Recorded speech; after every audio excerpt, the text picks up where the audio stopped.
Welcome to the Wildcat Productions pregame show here in Libertyville, Illinois. I'm Max Shores and my co-host here, Chathan Nickerson. Chathan, do we got a fun game tonight on our hands? Tonight is going to be an absolute blast.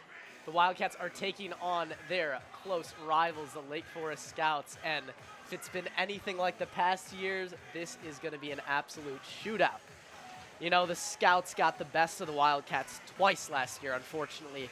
Both incredibly close games, one at their home place in Lake Forest and one in the playoffs here at Libertyville, ending the Wildcat season. So the Cats are definitely looking to get some revenge tonight.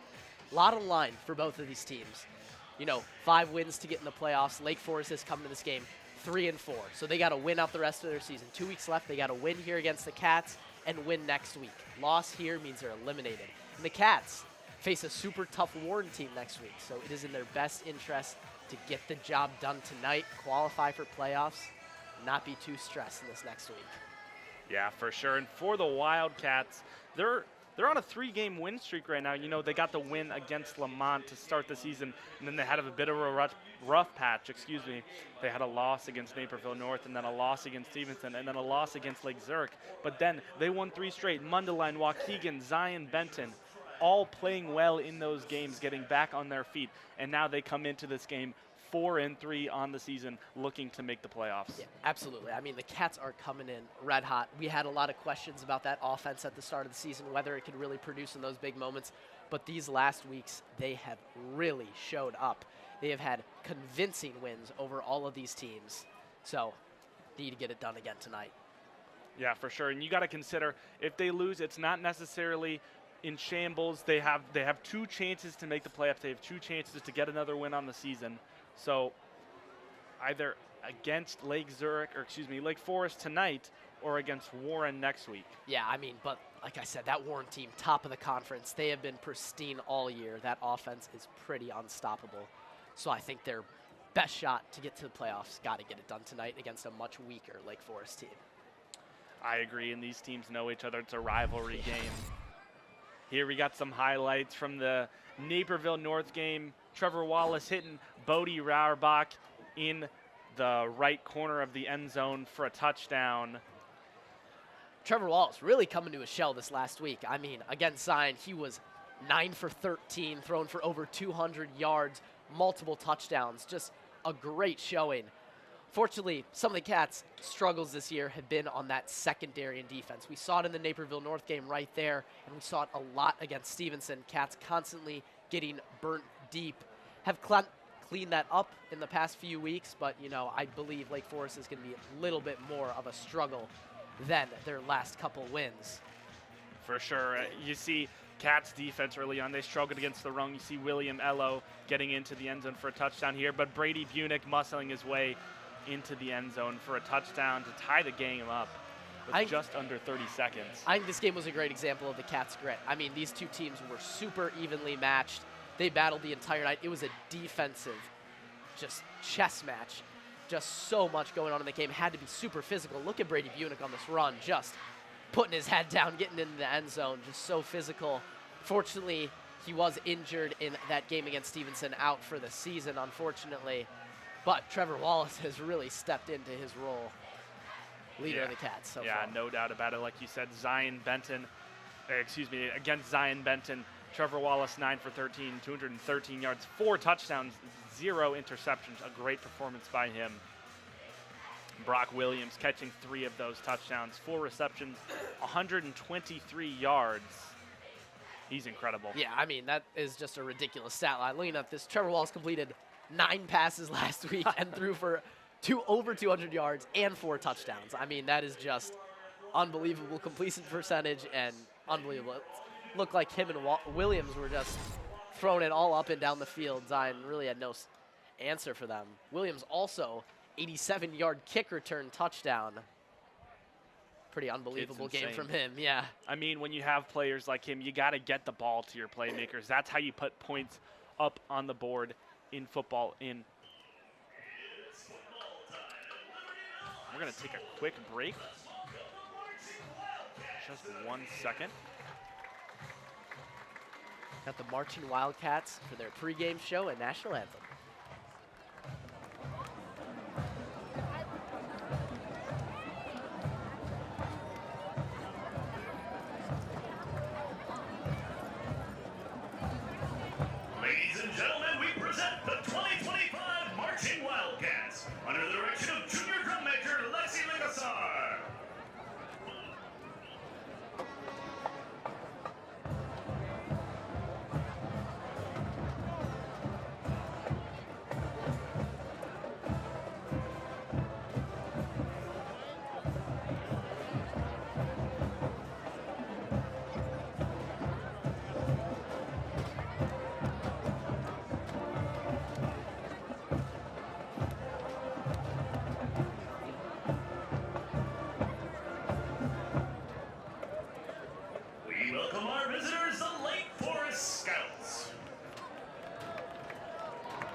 conducted by senior drum major Joey Kim.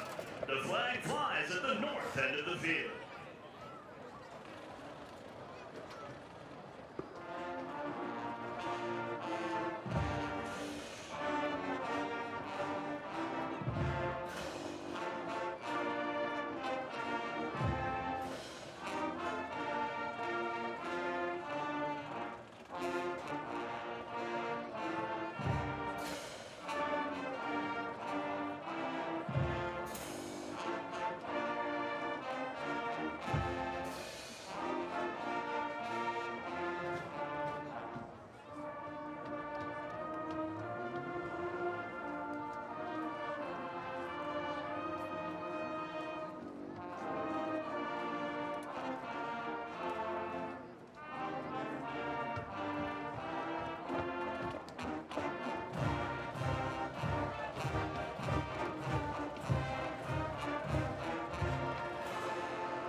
Love hearing that national anthem here in Libertyville.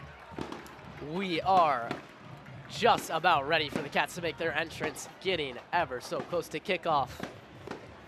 And you know, bringing back up running the football. You know, we were talking about how the Cats struggled with that at the start of the season. A lot of coaches, a lot of famous coaches, including but not limited to the man, the myth, the legend, John Gruden himself, has said the best way to stop a team from running the football is to put points up on the board. And in these last 3 games, that's really what the Cats have been doing. You know, 17, 48, 35. All of them outscoring their opponent by a significant margin. I mean, I know when we're watching these games, the thing we love the most is when that passing offense is explosive. Right now, we are going to send it down to our sideline reporter, Ryder Allen, for a quick pregame interview with head coach Tim Budge. Thanks, guys. I'm here with head coach Budge, and my question for you is, after coming off the Wildcats' 3-game win streak and going up against Lake Forest, our rivals who beat us in the playoffs last year, what is the feeling of the team going into the game tonight? Really good. The guys have been really focused, and we've executed really well the last couple of weeks. We're just trying to build off of that, and their mindset's right. I think they're ready to go. Thank you so much for your time. I know you're a busy guy. Back up to you guys in the box. Thank you, Ryder. Appreciate that interview with Coach Budge. I mean, like he said, the energy's got to be high. These guys are playing with a little bit of vengeance in their hearts right now. They are ready to get their get back on Lake Forest. Yeah, I hear the fireworks going off. Got a lot of turnout in the student section today. It should be a great matchup on our hands. Absolutely.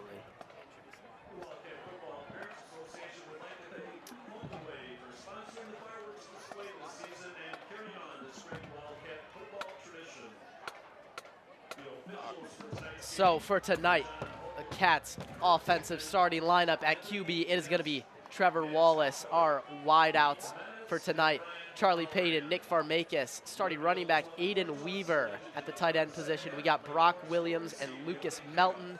And on that O-line, Alex Nikolic, Colton Siebert, Miles Bateski, Carson Holmes, and Sawyer Kopala. On the defensive side of the ball, on the defensive side of the ball, we got cornerback Nick Orey, Eric Waldorf, Jack Trudelar, Dylan Dowdy, Bodie Rauerbach, Matt Liu, Reed Williams, Caden Butt, Jacob Sy, Carson Holmes, and Peyton Sheridan. Got a great lineup tonight on defense for the Wildcats. A lot of these guys made some huge plays in the past games we've called, so hoping they can step it up once again. Zabin to kick it off to the Scouts.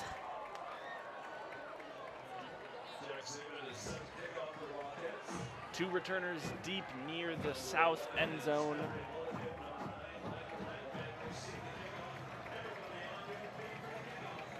Zabin winds up, and we are off. Short kick, bounces it around the 20.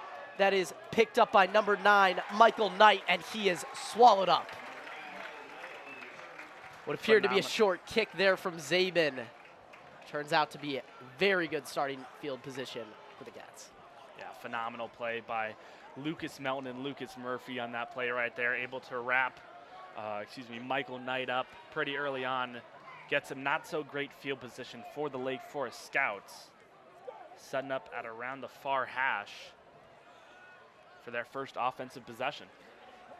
Starting quarterback for the Scouts tonight, number 16, Braden Hoskins.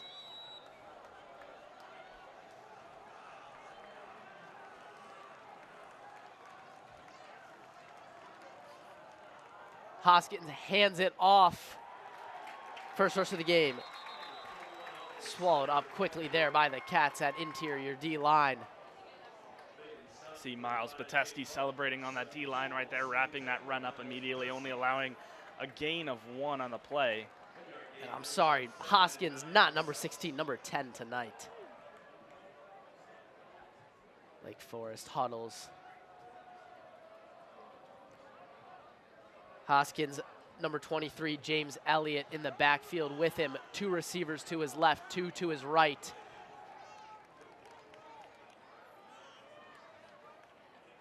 Hoskins takes the snap, looks left, completes the pass to number 27, Nico Kaiser, and he is wrapped up quickly there by Nick Ori. Nick Ori, you know, last week wasn't starting on that defensive side of the ball, but good to see him back out here tonight.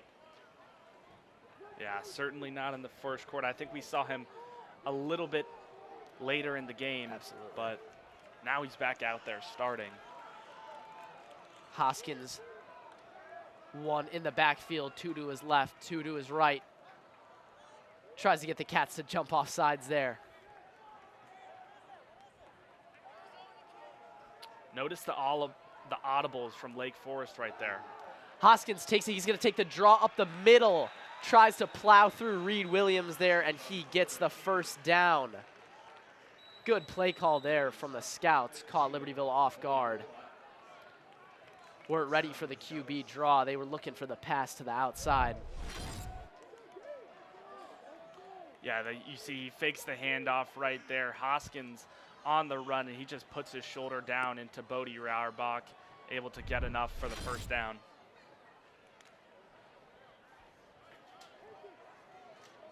Hoskins in shotgun looking to pass here. 2 to his left, 2 to his right, 1 in the backfield. In motion, Kaiser. He gets to the outside, and he is swallowed up there. Number 11, Dylan Dowdy with the tackle for a loss. Streaking in like a bullet there. Phenomenal play by Dowdy, as well as Nick Ori. Great job by him setting the edge on that jet sweep. Nico Kaiser not able to pick up anything on that play. So it'll be 2nd and 15 for the Scouts here. We have Matt Liu in the in the secondary for the Wildcats at safety. Hoskins, 2 to his left, 2 to his right. He is looking to the right. There he goes, and he finds Kaiser. Brought down there by Dylan Dowdy again. But solid gain there for the Scouts, but it's going to bring up 3rd and long.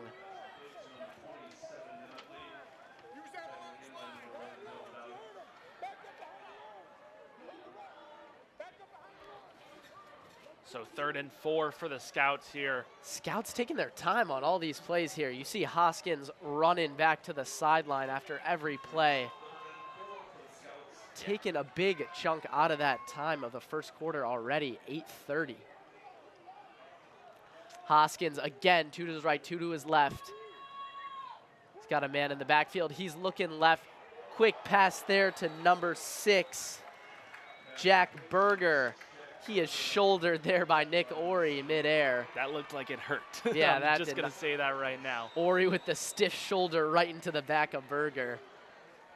And it looks like early on the Scouts have really gotten the ball to Nico Kaiser, but we see right here, Hoskins looks left immediately. He knows this is going to go to Berger, and Nick Ori is waiting for him to deliver that powerful hit. However, it will bring up first down for the Scouts.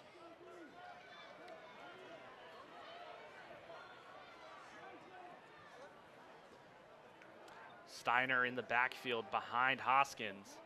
First time snap Steiner's taken tonight. He will get the handoff, gets to his left, hurdles over Nick Ori.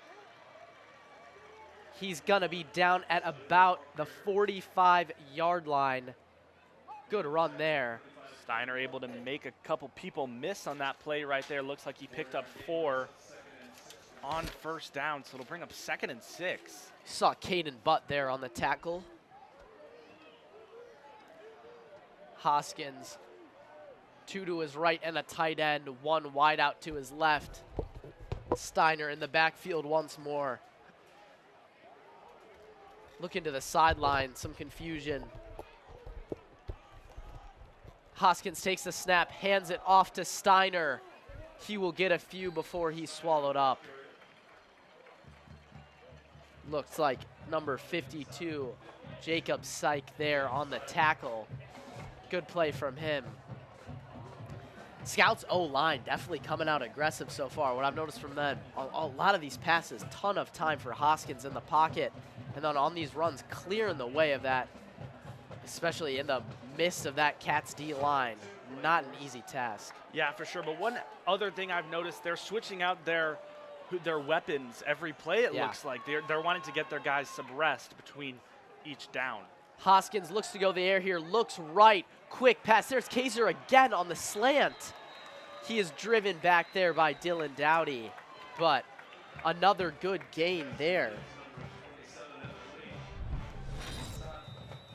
So Hoskins will pick up the first down.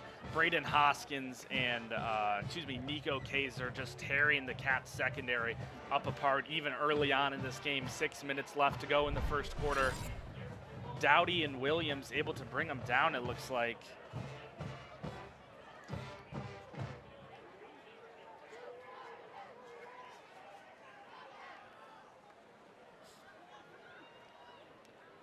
Hoskins, 3 stacked right next to the O-line. Go for the run. Handoff there to number 21, Oliver Steiner. He gets a few. Cats are trying to say the ball came out. Cats are saying the ball came out. Coaches jumping off the sideline. Nick Ori saying he got the ball. Lake Forest not so sure yet. We'll see what the official's decision is. Looks like they're gonna spot it. We're gonna have to take a look at this here on this replay. See Steiner, we'll see if he's down before the ball comes out. Maybe see forward no. Down. No, it looks like Ori may have gotten the ball that should be out. Cat's ball. That should be a fumble. That should be Cat's ball. I believe that is Wildcats football. football. But Hoskins is gonna hand it off to Steiner there. Finds the opening, gets through. Unfortunate break for the Cats. Huge play from Ori there to rip it out. He was still moving forward, had not lost forward progression, but refs did not have enough to overturn that one. Yeah, unfortunate missed call by the Huge officials. bummer. That should have been Wildcat ball. Yeah, that is super unfortunate there. So it'll bring up 3rd and 1 with 4:30 left to go.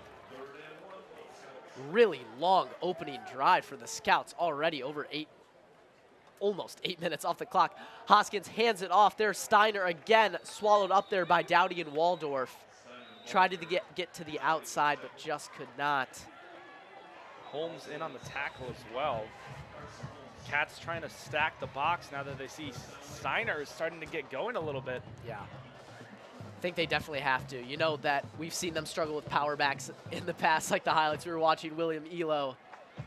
That dude is an absolute beast, and he wreaked havoc on the Cats' interior D that entire game. But yeah, so far we've seen a lot of Dylan Dowdy. He led the team in tackles last week. Already seeing him all over the place, trying to wrap up Steiner. Hoskins, 2 to his left, 2 to his right. He looks left. He's going to roll left. He's got all day to throw. And just out of the reach of Miles Bateski before he is knocked out of bounds there by number 33, Jack Trudelar. I mean, all credit to the Scouts here on this first drive. It may not be prettiest first drive you've ever seen, but they are getting the ball downfield, taking a ton of time off the clock. I mean, at the rate this is going, I wouldn't be surprised if there's barely a minute left here in this first quarter if they get any points out of this. 2nd and 6 now for the Scouts. Yeah, credit where credit is due to Lake Forest. They're doing a great job of establishing the run, and then on 3rd down, we've seen them pass the ball, being able to pick up some of those first downs and really take a lot of the time off the clock. Hoskins in shotgun, Steiner to his right, low snap, fires left. Quick pass, and that is caught there by Jack Berger. Wrapped up and taken down there. Jacob Sick, along with Jack Farrell.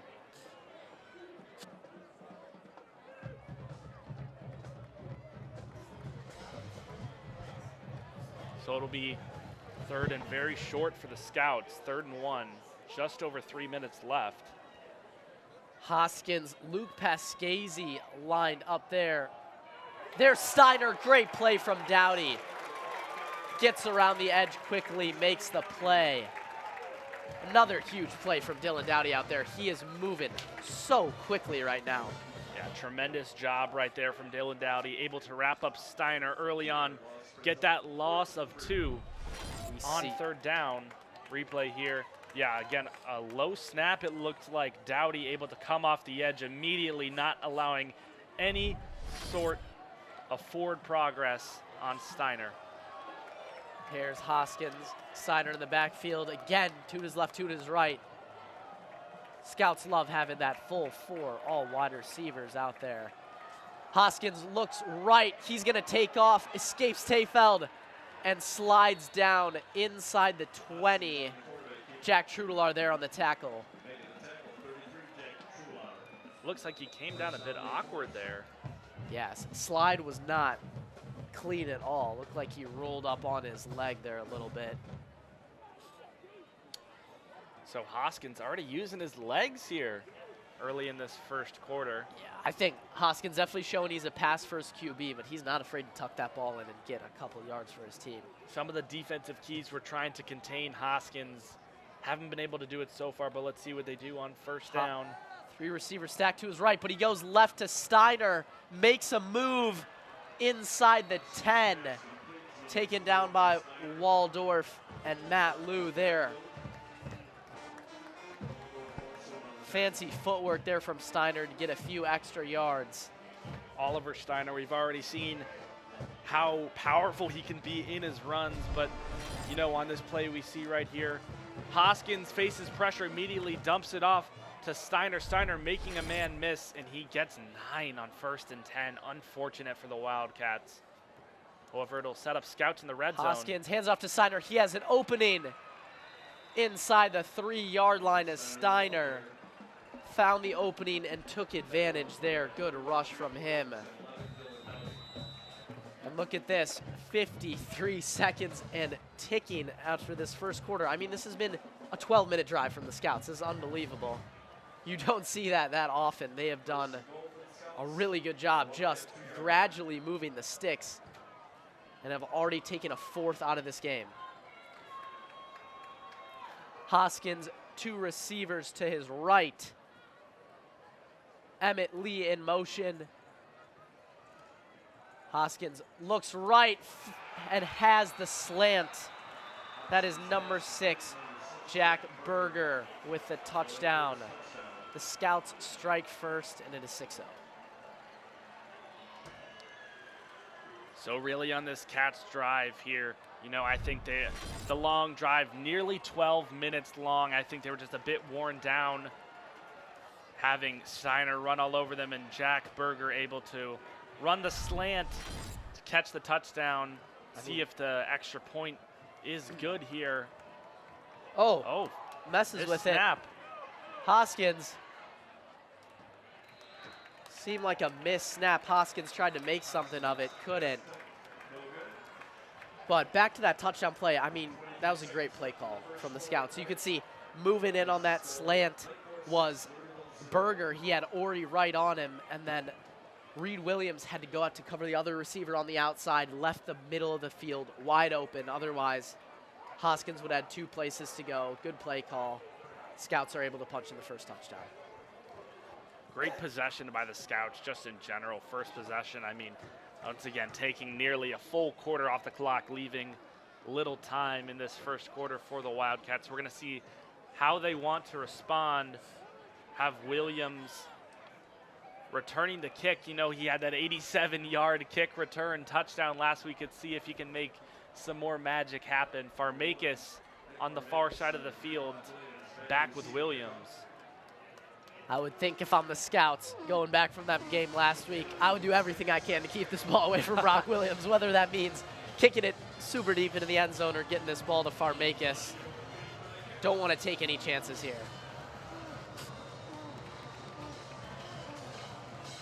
Here we got number 17, Sfine Hussein to kick off. Kicks it off, looks like it's going right to Williams. Fields it just inside the goal line. Looks like he's gonna take the touchback though.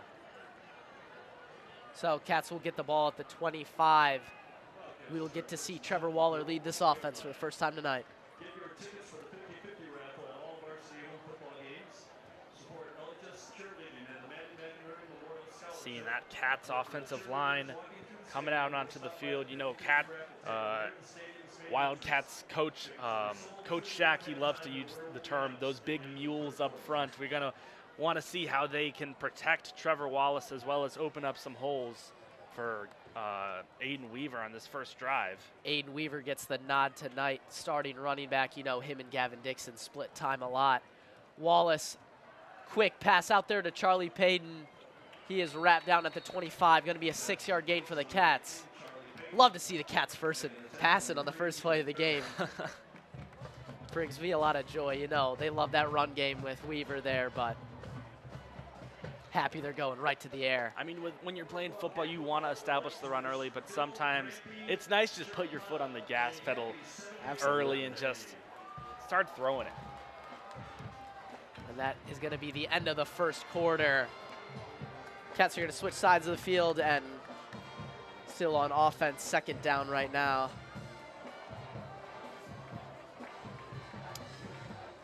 So right now, some of the keys to the game that, on offense at least, that we talked to some of the coaches about, they want to control the controllables. You know, don't give up any missed tackles. Don't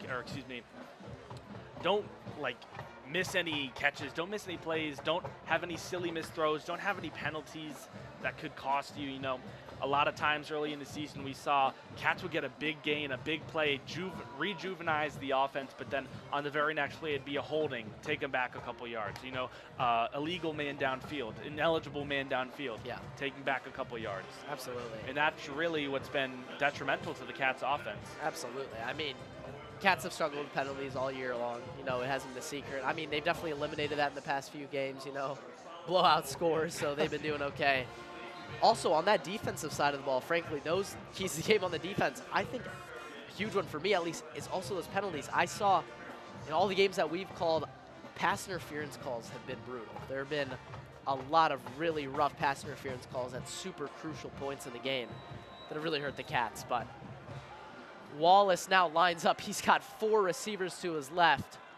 Ori, Williams, Melton, and Farmakis out there. Weaver, excuse me. It's going to be a screen to Nick Ori. He's got a lot of room. Burst of speed. Tackle made there by George Holland. But it looks like Ori's going to move the chains and get a first down. Like we were saying earlier, get the ball to your playmakers. Nick Ori, Brock Williams, Bodie Rauerbach, Charlie Payton even. He had a touchdown last week. Yeah. Catch early in this game, gain of 6. Great job from the Cats offense just on first play. Both tight ends out there, Melton and Williams. Handoff to Weaver. He's got a gap. Good gain there from Weaver. Almost gets the first. He's taken down there by number 44, Adler Schlacker.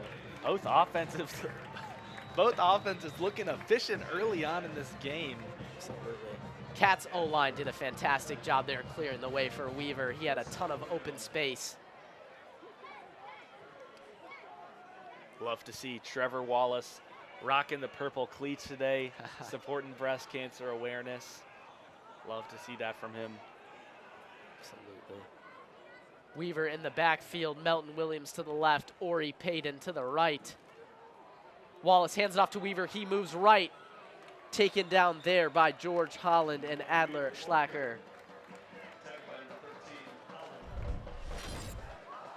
So you see Weaver here. Yeah, they send Melton in motion as a lead blocker, and Weaver able to weave his way through the tackles up for a gain of 5, making it 2nd and 5 at just about midfield for the Wildcats. So Weaver behind Wallace in the backfield. Same formation again. Melton and Williams to the left. Looks like he has Payton and Ori out to Wallace's right. Wallace hands off to Weaver again. Moves left, cuts back inside. He's got a full head of steam. Breaks the tackle, cuts back. Weaver still on his feet. Down past the 30. Unbelievable rush there from Aiden Weaver. Making moves, breaking tackles. Great stuff from him. Phenomenal play by Aiden Weaver right there, able to get the student section in the Libertyville fans hyped up. You see he has a big hole. He gets to the outside right there. Looks like Sawyer Kapala able to Wallace, move the man. Quick pass there to Nick Farmakis. Gets inside the 10 before he is tripped up. Cats offense is humming. Love to see that early on Dixon, for the Wildcats. Dixon in for his first snaps of the game. Weaver getting a well-deserved breather on the sideline. Rohrbach also checks in at wide out for the Cats. You know, if I'm Trevor Wallace, this is Brock Williams' zone right now. I was He thinking loves the same getting thing. to the end zone. Red zone, that fade to Williams always works. Gonna be a handoff to Dixon. He cuts it to the outside. Maybe gets 1 or 2 there. Good play there from the Scouts D line. Ends up getting 3. Gets 3 there. Oh, wow. Looked like he was brought down quickly. Good gain there from Dixon, making the most out of nothing there. Yeah, for sure. I mean, we're inside, almost inside the 5 now. Do you think you go to the air here, try to find Williams in the back corner of the end zone, or just pound the rock in at this point? I mean, you've gotten down here with, Aiden Weaver pounding the rock down here, so I say stick with the run maybe. Yeah, they do. Dixon to the outside. He is swallowed up there. That is Adler Schlacker again.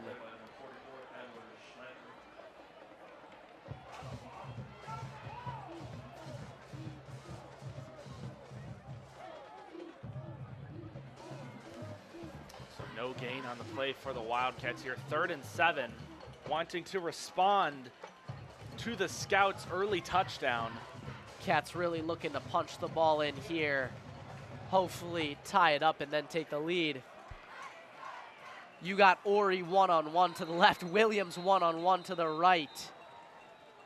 Gonna be a timeout by Lake Forest. That's a good call there. I know the Cats were foaming at the mouth with that defensive setup. You got 2 studs at receiver looking just for a one-on-one 50-50 ball. They love to see those type of looks on defense, but you know that probably meant pressure was coming. Well, we got a break right now. Max mentioned that Trevor Wallace is rocking the pink cleats for breast cancer awareness, but if you're wondering why that is, tonight is Pink Out for the Cats. The largest competitive club at D128, DECA, has over 165 members, and they are here tonight sponsoring the Pink Out game. So if you stop by the DECA table next to the concession stands, you can buy some Pink Out clothing to support Breast Cancer Awareness Month. All the items are priced to sell and are limited to what is on hand. Part of the proceeds go to the Breast Cancer Awareness Research Foundation, while the other portion helps DECA members attend competition and events throughout the year. They would like to thank you all for their support. Want to enjoy the football game. You know, I'll enjoy it a lot more if we can get a touchdown on this first Cats possession right here.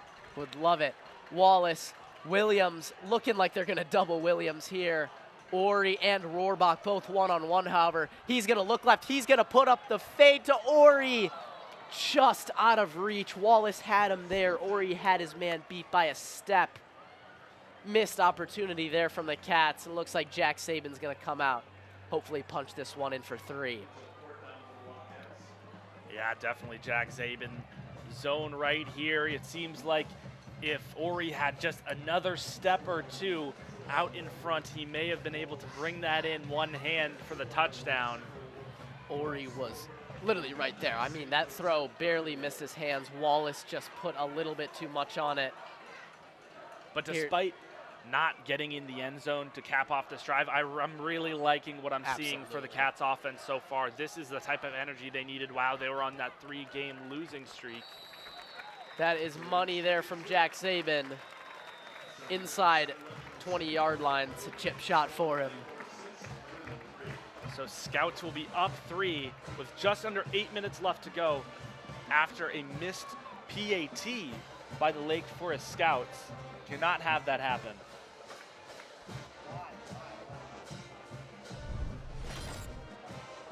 This was against Mundelein.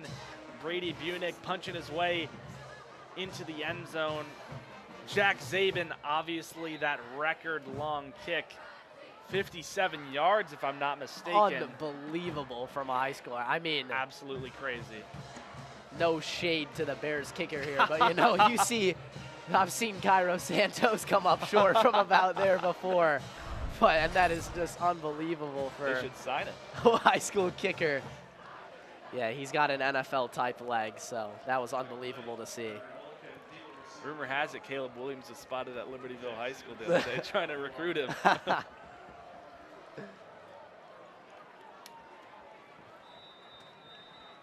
So Zabin to kick off once again with under 8 minutes left to go in the half.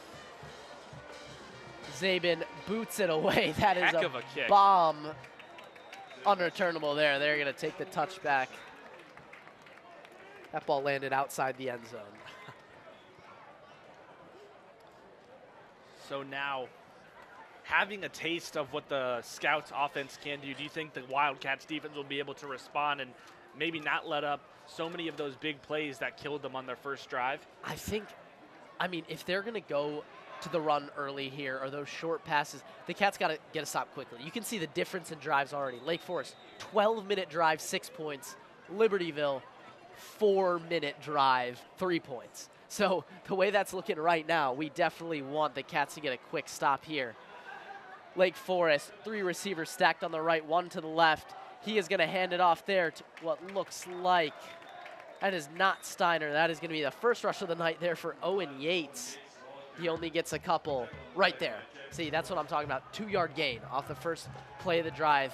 Cats got to capitalize right now. But then you see the clock still running. That's how they drained so much time off of the clock. On that first drive, they ran the ball. Absolutely. Hoskins, 3 receivers to his right, 1 to his left. Yates in the backfield. Once again, Yates is going to get it again. He's only going to get a couple here. This will bring up 3rd down and a couple for the Scouts. Cats interior D-line, good play there. Only giving up 3, so it'll be 3rd and 5. Yates here not able to have some of the early production Steiner had on the first drive. You see Trudelaar wrapping up Yates right there. Excuse me, it was re-spotted as a gain of 2, so not even a gain of 3. So 3rd and 6 for the Scouts. Scouts, he's looking left all the way, and he misses his man. Looking for Luke Pascasi, and he cannot get it. Cats get the stop on 3rd down.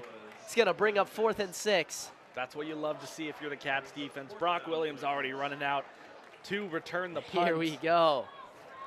Great possession there from the Cats. Great defensive stop there for the Cats, I'm sorry. Certainly a great job able to get some of that pressure on Hoskins. Does that look like Hoskins out there to punt? Is he going to look to throw Fake here? punt. Oh, my goodness. I don't think they're going to. Tim Budge trying to say he's short. Officials say he got the Oh first my God, down. he got the on the first. fake punt. It looked like Hoskins was lining up there to punt, but he takes the long snap, rolls to his right, completes it. Unbelievable. So Cats had their punt line up out on the field, but Hoskins, he just looks downfield, and he hits his man. He hits his man. That's Luke Pequesi. He gets the first down. Reed Williams there tried to punch it out, was ever so close. Couldn't quite do it. Oh, fumbles the snap there from Hoskins. Quick out to his right to Yates. Oh, yeah. What a hit there. That was 31, Reed Williams. I know we've said this a lot, Chathan, and I'm not trying to overuse the phrase, but Reed Williams hits like a freight train, all right? It seems like anytime I see him going for a hit, the dude just gets laid out, all right? I mean, that was a huge hit. That was Major Wright, Florida there. National championship game against Oklahoma. He just went right through his chest. That's some ball knowledge right there. No. Instagram Reels keeps me educated. So just over 6 left to go. Hoskins, 3 receivers to his left. He's looking out there. Off balance catch there made by Henry Mulliken. Hoskins gets out to Mulliken right there, but Ryan Faye's able to wrap him up pretty quickly after the catch, making it 3rd and 5. The Cats got to be careful here. This is the position they were in before the fake punt. You can see right there, Bodie Rohrbach was on that outside. He was an inch or 2 from tipping that ball down. Good effort from him, couldn't quite get it though. Hoskins, he's looking right all the way. Ball is batted down at the line of scrimmage. Big play there, looked like Jacob Sy. There we go, they finally got him. Hoskins got to be careful here. I mean, he has not scanned the field once. As soon as he locks on his target, he does not take his eyes off of him. Look at him looking right all the way. Jacob Sy gets in there, bats it down. I think Cats could really take advantage of his lack of vision, per se. Well, really, I think the difference is on the first possession, Cats weren't able to get much pressure on Hoskins at all. But now on this drive, it seems like there's a defender in the backfield every play. There we go, and there's the punt there. No return Williams from Williams catches it, takes it right to the ground.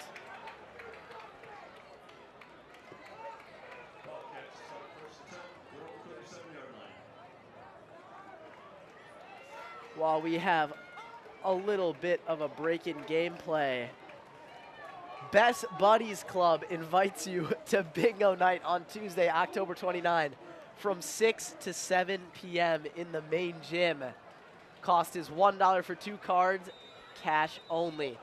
Bring family, friends for a fun night of prizes, games, and friendship. Everyone's welcome. So back to football. This is what we love to see. Cats able to get the Scouts There we go, Dixon. off of the field. Come on, what a run from Gavin Dixon. He breaks out to the outside, moving his legs there like the Energizer Bunny. Gets past the 50 into Scouts territory. So we got a big gain by Dixon here. Love to see the Cats efficiently establishing the run, setting the edge for Dixon right here. Dixon gets it up past the 50, down at about, I think, the 45. So it'll be 1st and 10 at exactly the 45 for Trevor Wallace. With Dixon in the backfield, we'll see what he can cook up here on this play. Rohrbach, Ori both off the field. He rolls out. Great play call. There's Brock Williams. He will get the first down. First catch of the night for Williams, getting him involved. Great instinct there from Trevor Wallace to being able to roll out of the pocket, turn his back to the defense. You know, that's something that NFL quarterbacks struggle with. I mean, shows a lot of maturity in his gameplay. Able to find Williams there, gets the first down. So I would say this quarter is going a lot slower than the first quarter, for sure. For sure. I mean, they don't have just one colossal drive. Wallace, there's Farmakis in motion. Payton lined up to the left. Wallace signals over to the sideline. Looks like he's going to call a Cats timeout. Some confusion there between the Cats and the sideline. Not sure about the play call. I think Wallace just didn't like the defensive formation he saw. Yeah, I mean, I think that's a good call. I mean, don't want to give up anything here driving down the field. Only 4:45 left. I think that's a great use of a timeout. Cats can regroup here on first down.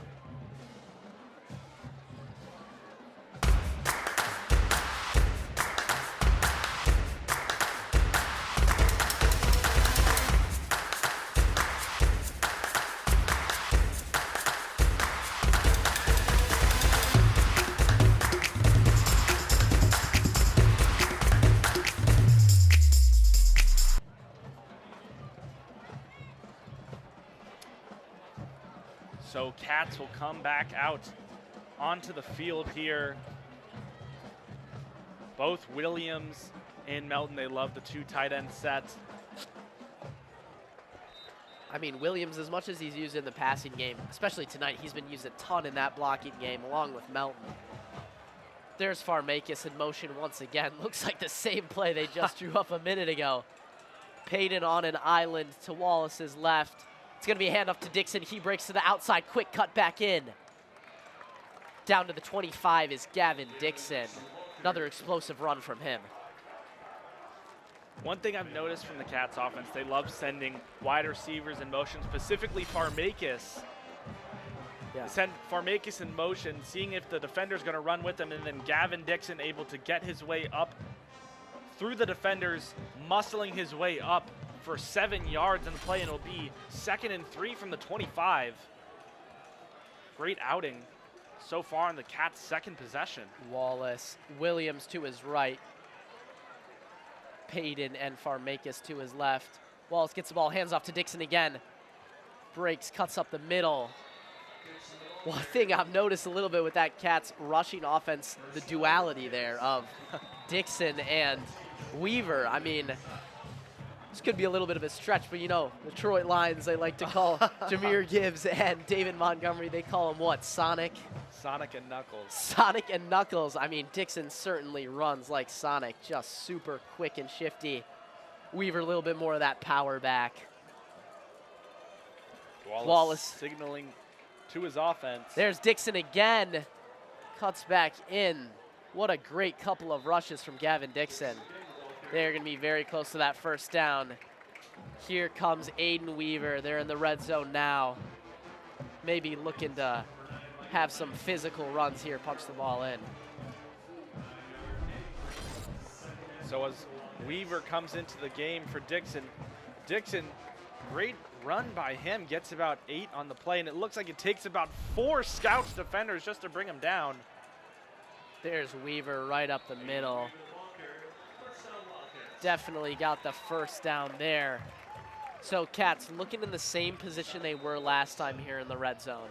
Just inside the 10-yard line, 1st and goal. I mean, you got probably about 3 plays to get in the end zone here. Yeah, I wonder if they're going to stick with the run game. They've gone run pretty much most of this drive so far. At least consecutively, they've gone to the run a lot. Yeah. Let's see if they can get the ball to some of their wideouts. I mean, right now, I think the Cats could just go to a quick slant here. There's no coverage over the middle of the field, and with that man, it'd be hard to guard.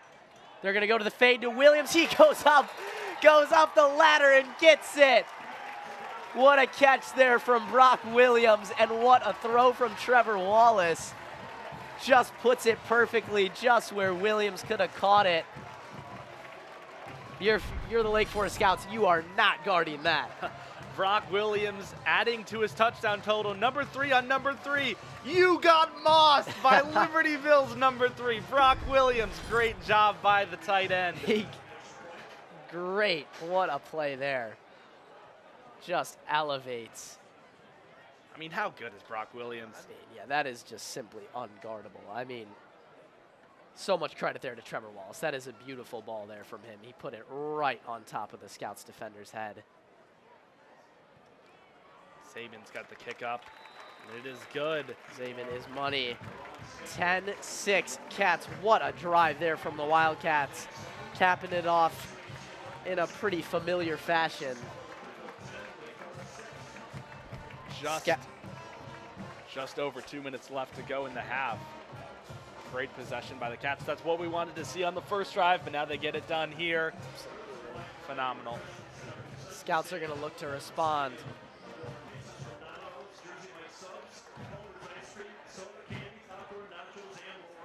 Saban to kick off here.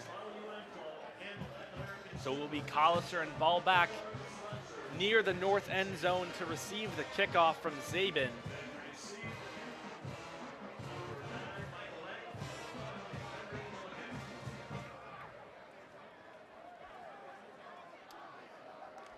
Scouts are going to have 2 minutes and 18 seconds to make something happen here. that fumbled and miscommunicated PAT on their first drive puts it. Field goal will still get them in 1. And just another bomb from Zabin landing in the back of the end zone. Once again. I mean, they just don't even want to let Lake Forest touch the ball here. Nope, not at all.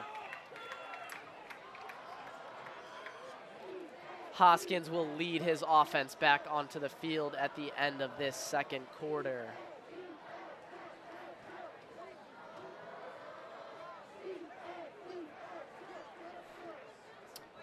So at the end of this quarter, actually at the end of this half, we're going to have our very own Ryder Allen interviewing tight end Brock Williams again, who just caught the touchdown, adding to his total on the season. Here we go, Lake Forest offense now. I don't expect a lot of running the ball here with limited time. Definitely not. Well, they might as well do it anyway. That looked like Steiner. He will get a few. He's wrapped up there.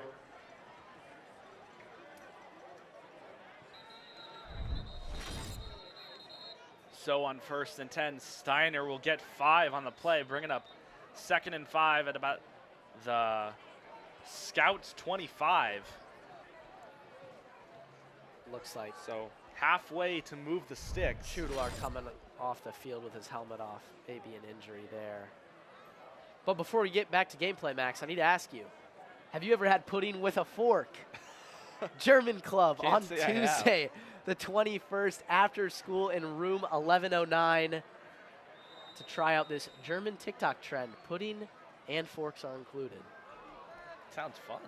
Hoskins looking left all the way again, throws it in between both of his receivers. Hits the ground, so incomplete. Hoskins again, he is so telltale with his eyes. And it looks like we get a lot more of that Cats pressure, although he might have had a clean pocket right there, maybe a couple holdings, but just not able to connect with his receivers downfield. And 3rd and 5 for the Wildcats, or excuse me, for the Scouts. Hoskins, 2 to his left, 2 to his right. Steiner in the backfield. He's looking deep up the middle. Looks like Tayfeld broke through. Oh no, you can't do that. It looked like Logan Tayfeld thought that this play was still live, tried to toss him to the ground, and he did. Refs had already blown him down by forward progress. I'm sorry, that is so unfortunate. And you know, that's one of the things that you just can't have, those penalties we were talking about. Defense. Yeah. Even coach is not even mad at him there. I think that's just a pure misunderstanding. Tayfeld didn't know that the play had been called dead. He breaks through the offensive line to get the sack. Oh, that's a little bit of a flop there from Hoskins. Yeah. Just looked like he was letting go of him. Wildcats a bit shocked by that one. So am I up here in the booth. But yeah, that's unfortunate there. Hoskins looking left again. He's going to take the deep shot. Well overthrown and out of bounds there. Looking for Emmett Lee. Looks like he was guarded by Rise Servatius right there. Great coverage by him. Hey, what was it? Did I extend on You threw him down well off the whistle. Here we go. We can hear a little bit of that conversation there with Tayfeld. I don't know how they picked that up, but you heard the ref saying. The official's mic was still on. You threw him down there right after the whistle. So there we go. There's the explanation for that play. 2nd and 10 for the Scouts. 3 receivers to Hoskins' right. Hoskins going to take the draw up the middle. Holmes in pursuit. Bulldozes through Bodie Rohrbach. Wow, QB dropped the shoulder. Tayfeld finish off the tackle. Getting his get back on that one. Jeez. Hoskins using his legs once again, puts the shoulder down into Bodie Rohrbach, but Logan Tayfeld not allowing him to get away with that, getting his get pack obviously hyped up about that one. Hoskins again. Lake Forest consistently lined up with 2 to the left and the right. Clock winding down. Looking to the right here, tries to go up the middle. There's Tayfeld and Waldorf. Wrap him up. They are not letting that QB draw. Coach is telling their guys to relax. Coach Budge calls the timeout, stops the clock. You know the Cats are looking to make a move here. Smart move by Budge to stop the clock. Gonna force the Scouts to punt. Cats obviously gonna be a little bit wary of the fake punt that we saw there earlier on, but I mean, at this point in their own territory, that would be an absolute gamble for the Scouts to try to pull something like that off right now. I mean, well, they did it on the first, or excuse me, on the second possession. Cats will be ready this time. So Brock Williams back to receive once again. See if he can bust one out right before the half. Take it to the house, possibly. I think I'd throw my headset out the window. Out of excitement, right?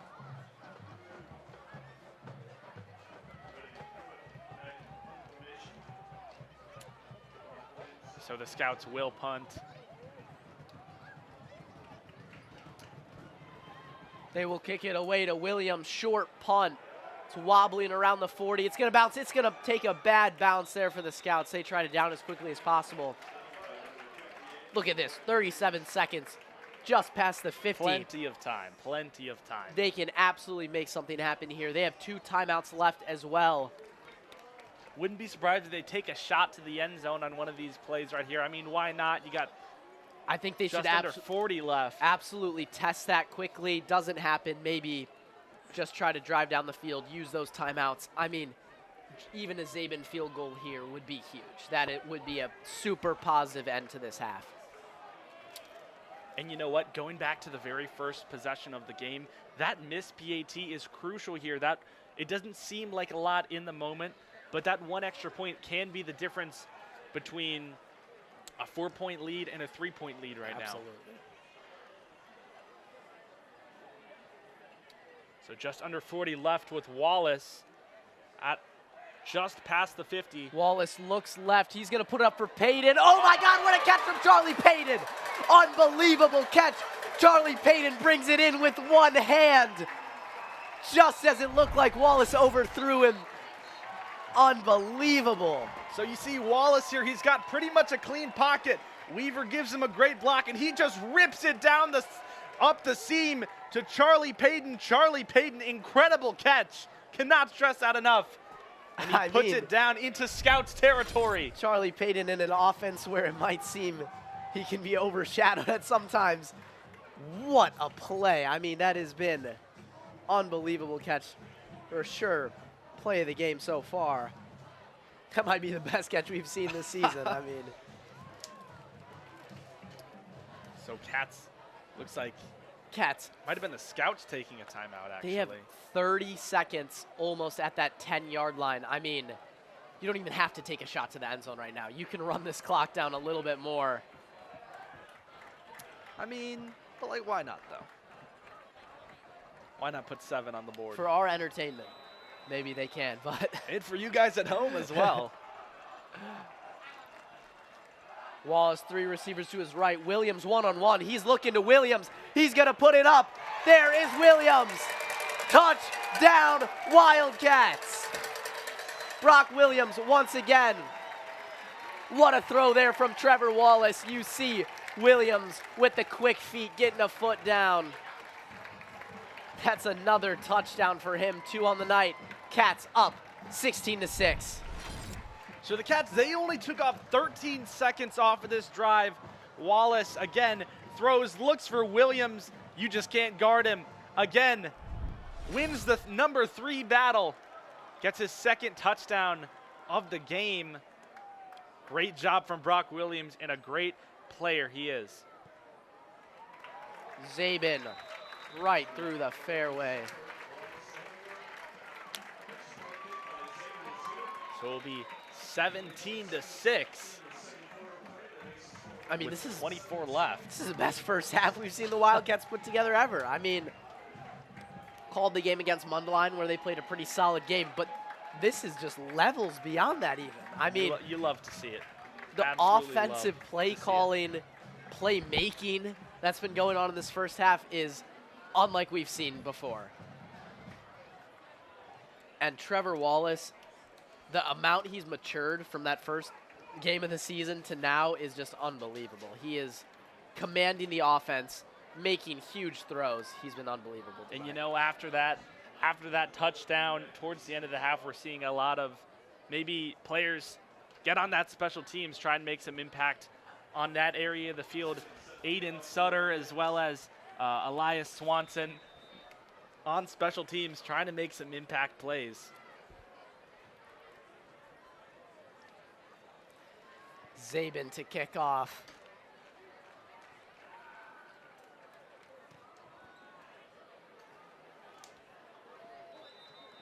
Another big kick from Zabin. Shortest we've seen tonight, still 8 yards deep in the end zone though. Feel that as a touchback.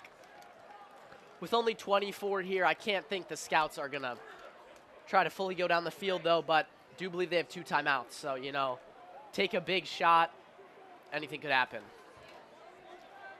Yeah, you never know. They might just try and run down the clock and maybe just get out of here to the second half.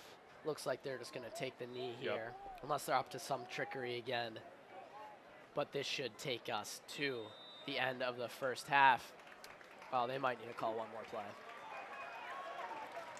They don't. All right, what a first half from the Wildcats there. Unbelievable stuff. Cats will head off to halftime. Energy is very high right now. Scouts try to regroup. Absolutely love to see it after that first touchdown. Cats score 2 touchdowns in return. Now we are going to send it down in a second to our very own Ryder Allen with an interview with tight end Brock Williams.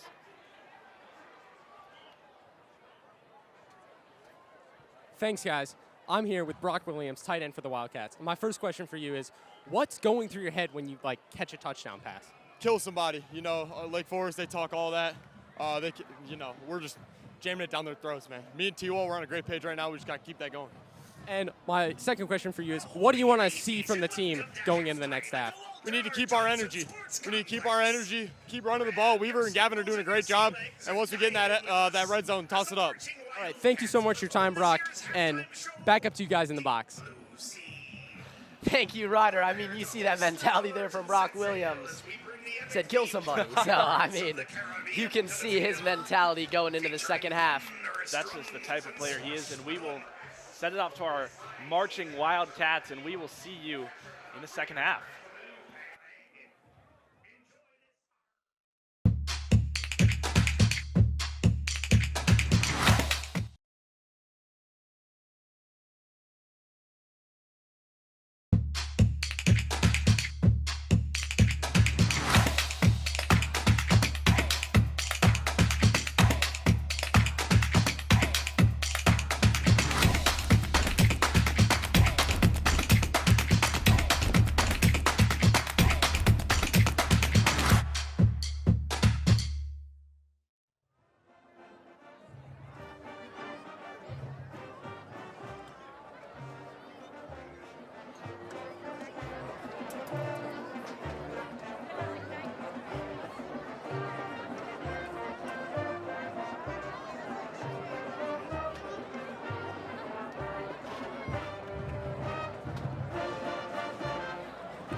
Shiver me timbers! Next, dive into the fun with our next number, where the bats play the brass, the chump play the tub, the duke play the flute, and the fluke is the Duke of Soul. Oh, that blowfish glow with the Little Mermaids under the sea.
Stir fry kit wipeout. Righteous, dude.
Totally gnarly.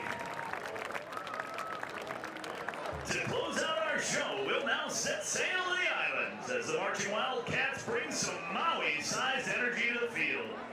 With rhythms as catchy as a fishhook and grooves smoother than an ocean breeze, this tune is guaranteed to make a splash. From the hit movie Moana, please enjoy You're Welcome. But what's that in the end zone? Oh no!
Just like that, our journey across the seas has come to a close. We hope you had a whale of a time riding the waves with us. We now feature the award-winning LHS Bomb Squad under the direction of Casey Dugan and assistant coaches Megan Walter and Kelly Agason as they perform to the Beach Boys' sun-soaked hit, Surfin' USA.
We hope you enjoyed the junior poms as well.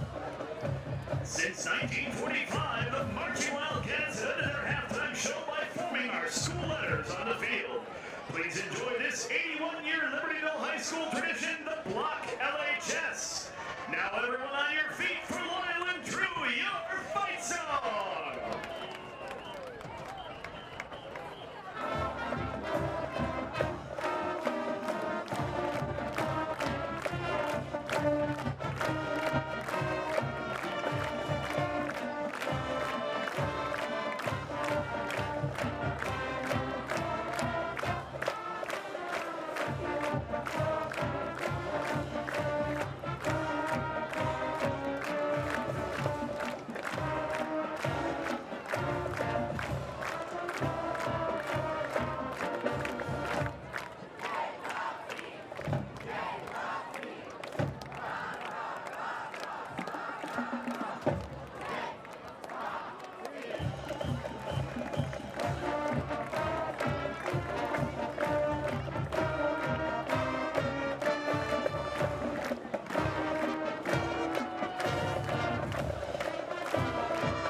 The Marching Wildcats run in the direction of Adam Gore and Matt Carnset with percussion instructor Savannah Nix.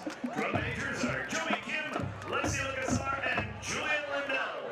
The Marching Wildcats.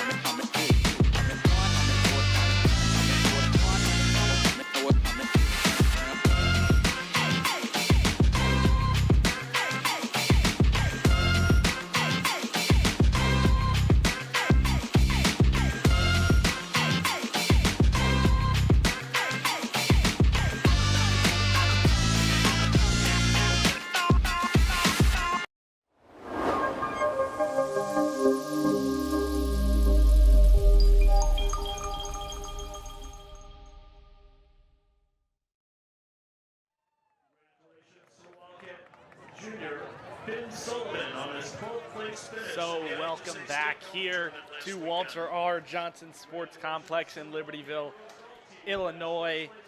For the Wildcats, they're up 17-6 right now. Just about to start the second half here. So, in the second half, what are we looking to see? I mean, that first half was just absolutely electric. I mean, that was unbelievable offense from the Cats there. So I'm just looking anything they can do to keep that momentum going, keep passing the ball. Our broadcast today is brought to you by the Fine Arts Support Team, the LHS Parent Cats. Big props to them and all the contributions that they put in to making this happen. So big thanks to them. Second half going to start any minute here. Yeah. I mean, if you're Lake Forest, how are you looking to regroup here? I mean, the Cats just lit you up on the offensive side of the ball. Brock Williams is looking literally unstoppable right now in the red zone. But they will try to answer that. We will send it down to Ryder Allen for another sideline interview. Thanks, guys. I'm here with Joey Kim, one of the drum majors for the LHS marching band. My question for you is, what are the responsibilities of a drum major? So being a drum major is all about leadership. We're in charge of conducting the bands, helping the bands learn all of their materials, all the music, all the drill, as well as running some logistical things, but it's all about leadership. Thank you. And my other question for you is, what is your favorite part of the LHS halftime show? My favorite part has to be part of the Jaws and You're Welcome, where one of our drum majors runs through the entire band with a shark costume on. It's just a ton of fun to watch and to do as well. Thank you so much, Joey. Back up to you guys in the box. Thank you, Ryder, for that stellar interview here. So really for the Scouts, I think what they were kind of going off of is on that first drive, they took so much time off the clock. They ran the ball, basically the entire drive. And they were they're just trying to stay on that sort of game plan. You know, they were really effective running the ball, ended with a touchdown on the first drive, obviously mixed the extra point, but now they just haven't been able to get the run game as efficient as they would like to outside of that first drive. A part in that, and thanks to the Cats defensive line in adjusting to the Scouts offense. Yeah, absolutely. I mean, after that first drive, I mean, I thought that Lake Forest run game was going to give us a lot of trouble the entire night. But, I mean, Cats responded beautifully. I mean, other than that fake punt, let's just say that never happened. The Cats had 2 stops there on defense, just turnovers on downs. I mean, they did a fantastic job again. But I think for Lake Forest, they got to go to the air more. I mean, like, I know they want to go, or they want to go to that run game, but if they can go to the air just at all, anything I've seen from them, quick slant passes, something, a lot of incomplete passes tonight. They've got to get the air attack going. They just got to do something to get their offense rejuvenated and re-electrified. Hate to say it.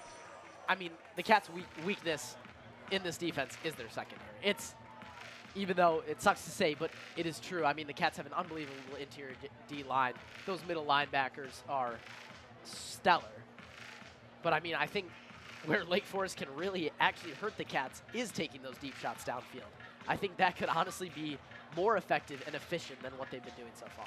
Yeah, I have to agree with you, Chase. And I think 2 players that have really shined so far, at least in the first half, were Logan Tafel and Dylan Dowdy. We saw them all over the place in the first half, stopping the run and not allowing the Scouts offense to really get going in any capacity. They were messing up the pass game, getting pressure on Hoskins, throwing a wrench into their game plan. Yeah, I was incredibly impressed with the way Logan Tafel's been playing tonight. I mean, this is definitely, out of the games we've called, this is the best he's played. He's been all over the field, incredibly mobile, actually, for someone who's normally staying on that D-line.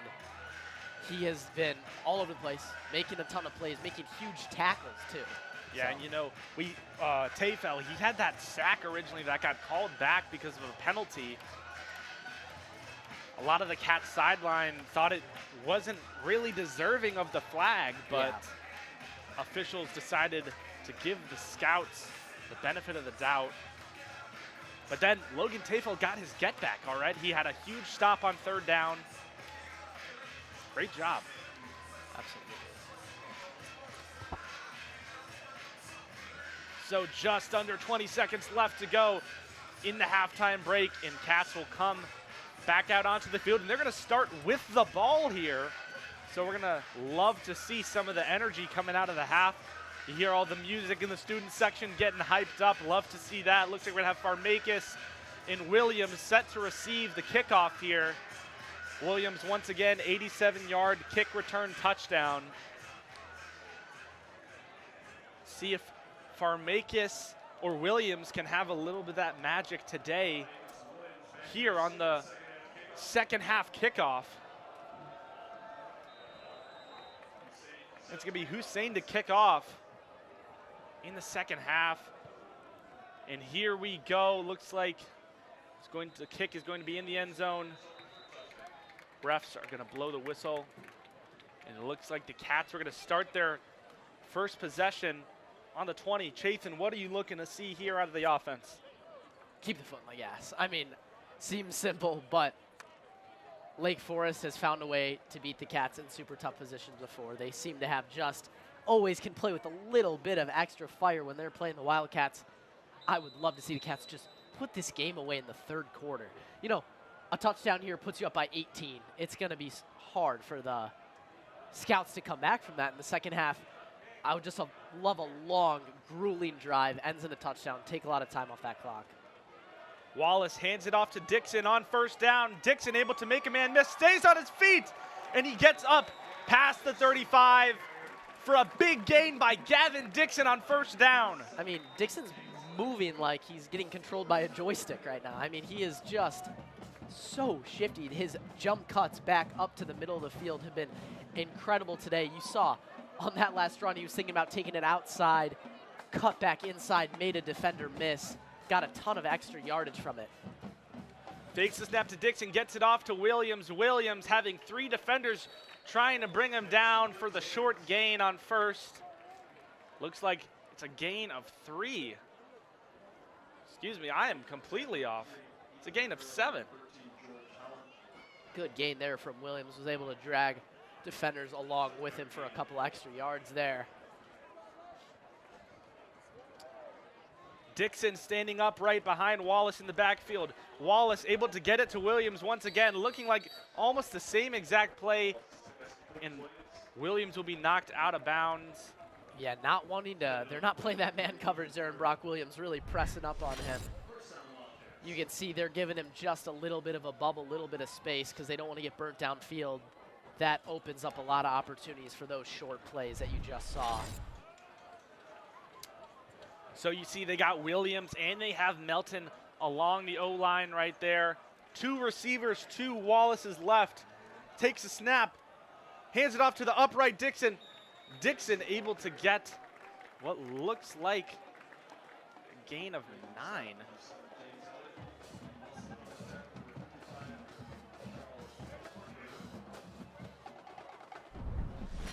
Here we go, we see that Dixon run. Just takes it right up the gut. Gain of 6, I apologize. Wallace trying to get the play in on the sideline. He's got 2 receivers to his left on the far side of the field. Cats at about the 42-yard line, hands off to Dixon once again. Helmet comes off.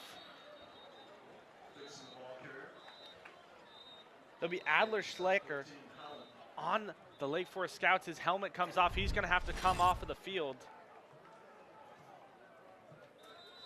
Here's Dixon taking out the middle. You see the helmet come off. He just goes helmet to helmet there, right there.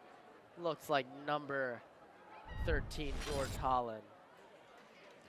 3rd and 2 coming up for Libertyville. Charlie Payton comes in for Bodie Rauerbach. Payton in that first half that had that insane catch.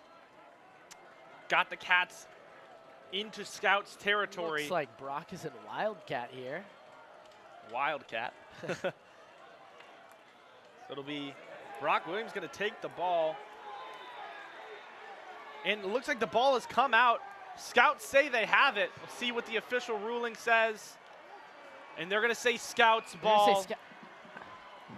I thought Brock Williams got the first there, and the forward progress was clearly stopped, or that knee went down. Wildcat sideline trying to say that Brock Williams did not fumble it.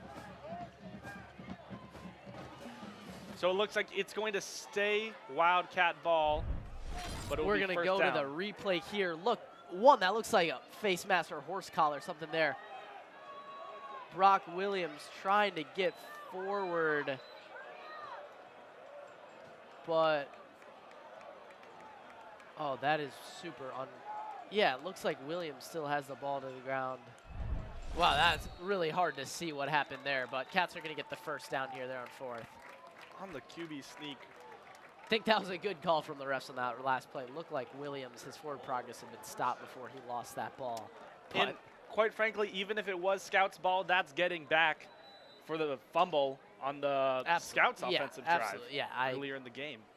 It's the way the ball doesn't lie there, so I think refs have evened it out between the two teams. 1st and 10 on the 38-yard line from the shotgun with an upright Dixon in the backfield. He's got Williams and Ori to his right and left. Wallace takes the snap, hands it off to Dixon. Dixon heads right into a defender. I mean, nice pickup by Dixon. I've been saying it all night long, but watching Dixon run tonight has just been amazing. It looks like he's dancing out there. I mean, look at it. There were just like 2 quick strides to the right and to the left, and he's got 5 or 6 yards. I mean, didn't even look like his feet were on the ground for too long there. Just another great run. Hands it off to Dixon once again. It looks like he is going to have enough for the first down, if I'm not mistaken. Yup, he will have a first down at the 25-yard line. Looked like Wallace snapped the ball before the last Scout defender got off the field. They could have gotten them for too many men on the field right there, but luckily it does not matter. 1st and 10 at the 25. Weaver in for Dixon. Orion Williams out wide. Wallace shotgun formation. Would love to see a shot to Ori here. Give him his chance one-on-one. They go to Williams. Williams on the outside, flips a defender over him, and Williams will get it up past the 20.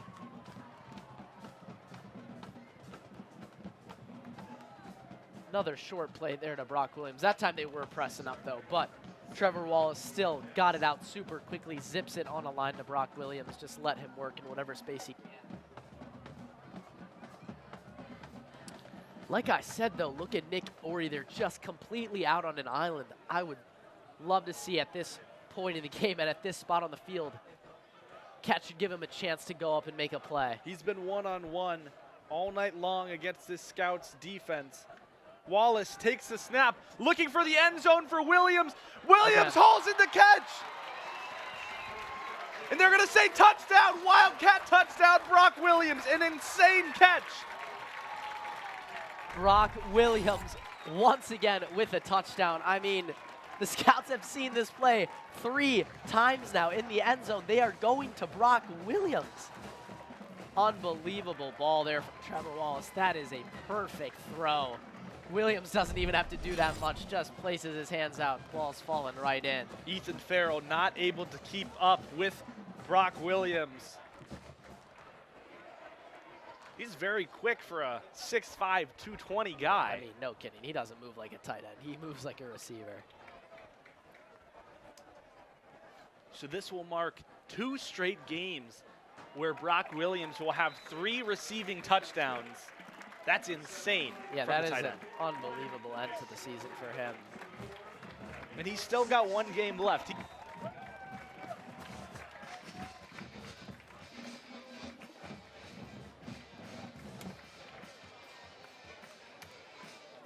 I mean, the Scouts got to feel completely demoralized. I mean, they have been beat in the end zone 3 times by almost the exact same play. You have to wonder, like, why are they not doubling Brock Williams? Like, Nick Ori's by himself on the other side of the field, and we know what a talented receiver he is. We know what he can do with the ball in his hands. They're leaving him one-on-one, but they're also leaving Brock Williams one-on-one. I mean, I just don't know what the Scouts are really thinking here. I think when that ball gets inside the 30-yard line, there need to be 2 men on Brock Williams at all times. Well, you know, Chaitin, I think their thought process is if we can get enough pressure on Trevor Wallace, he won't be able to connect to his top-tier wideouts like Nick Ori and Brock Williams. So I think that is probably their game plan, but we'll see if they change it up at halftime, maybe at least after that Brock Williams touchdown. We'll see if they changed it up. It's a short kick there from Zabin. It is going to get caught at around the 24. Parker Collister bringing in the kick return. So the Cats defense will come onto the field. Let's see what Braden Hoskins has on the first possession of this second half. For the Scouts, it looks like we have Yates in the backfield behind Hoskins. Hoskins in the shotgun as well. 2 receivers to his right. Hands it off to Yates. It looks like, excuse me, that is Steiner, not Yates. Hands it off to Steiner. Steiner looks like he stumbled a little bit. But I think he got 8 on that play, so it will be 2nd and 2 at about the 32-yard line. Just good tackle there from Waldorf. You see at the tail end of this play. Look at it. Good run from Steiner. Finds the opening. Waldorf tries to wrap him up and just blows through Ryan Faze there. His own teammate got the worst of that hit. And Carson Holmes able to bring him down almost instantly. Steiner not able to get anything thanks to Holmes. And it'll bring up 3rd and 2. So already facing a 3-and-out situation for the Scouts. We'll see what they have on 3rd and 2. This might be a situation where you see Braden Hoskins start using his legs a little bit. We saw that a lot during the first quarter, or excuse me, during the first half. Absolutely. I think Cats need to spy on Hoskins this play. Steiner to Hoskins left. Hoskins facing pressure, evades it, using his legs once again, puts the shoulder down, able to get up outside of the tackle. of Eric Waldorf and picks up the first. I mean, like we just said, I mean, we knew that if he didn't have anything open, he was going to go to his legs, and that is exactly what he did. Picks up the first down. Just punches the ball right at the gut. See him, he scans left, scans right. Good coverage there. Miles Bateski breaks through. Just can't catch him. Finds the seam. Goes through Eric Waldorf. Carson Holmes finishes it off. So 1st and 10 at the 36 for the Scouts. Steiner in the backfield with Hoskins. Muffed up the handoff a little bit, so it'll be a short gain on the play. Scuffle between Lee and FaZe on the sideline. So 2nd and 9, just a gain of 1. Oliver Steiner. I mean, the Scouts are moving at a snail's pace. Like, look at them after every single play. He's running back to the sideline, taking his sweet old time between plays. You guys are down 18 points with just 17 minutes of gameplay left. I don't think they can really afford to be taking this much time on drives. I think they got to move the ball a little bit quicker here. Yeah, I agree. Throws downfield, and he's going to connect with his receiver. That is Mulliken. There it is. Henry Mulliken. That is a great pass there. Mulliken climbs the ladder, goes up and gets it. A little bit of a high throw, but that's exactly what they needed. Hurrying up that offense, move the ball downfield. Hoskins looks right. Knew where he was going all along. Almost like they heard us up here in the booth. Yeah. So we'll be 1st and 10 from the Scouts. 46 on the far hash. He's got a receiver out to his right, 2 receivers to his left. He's got Steiner in the backfield. He's going to hand off to Steiner. Steiner weaving through some tackles. Gains about, I want to say, 6, I think. Yeah, maybe got 7 there, not sure. Hoskins, though, hands it off. That's Yates. Haven't seen him in a minute. Good job there. That was number 35, Caden Butt. Gets his arm around him.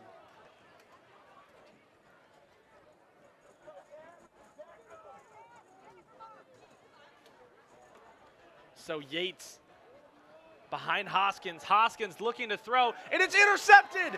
Intercepted by Nick Ori on 2nd and 4. What a great play by Nick Ori. Turns the tide, and Cats offense will take over. There we go. Nick Ori maybe not getting as many touches as he wanted on offense. He makes his presence felt on the defensive side of the ball. Hoskins, this is what I'm talking about. Look at his head. His head never moves. He knows where he's going the whole time. Nick Ori notices this and jumps the route immediately. That is a fantastic play. Unbelievable vision there from Ori. Way to get out in front of that pass. Lake Forest. Dire now. Dire situation for them now. I'm loving how the Cats defense is responding after that first drive where they gave up that touchdown to Berger, if I'm not mistaken. But now they just got an interception, so great job on the Wildcats defensive front. Hands it off. Looks like Weaver. Weaver only able to get a couple on 1st down. And now, I think this is where we're going to see a lot of Aiden Weaver, some Gavin Dixon especially too. I mean, they are just going to try to run this clock down now. Definitely get out of this 3rd quarter, get out into the 4th. Up 18, they're feeling pretty comfortable. I think another score could put this game away, another touchdown. Yeah, I would have to agree with you. They're already down 18, if I'm not mistaken. Yeah.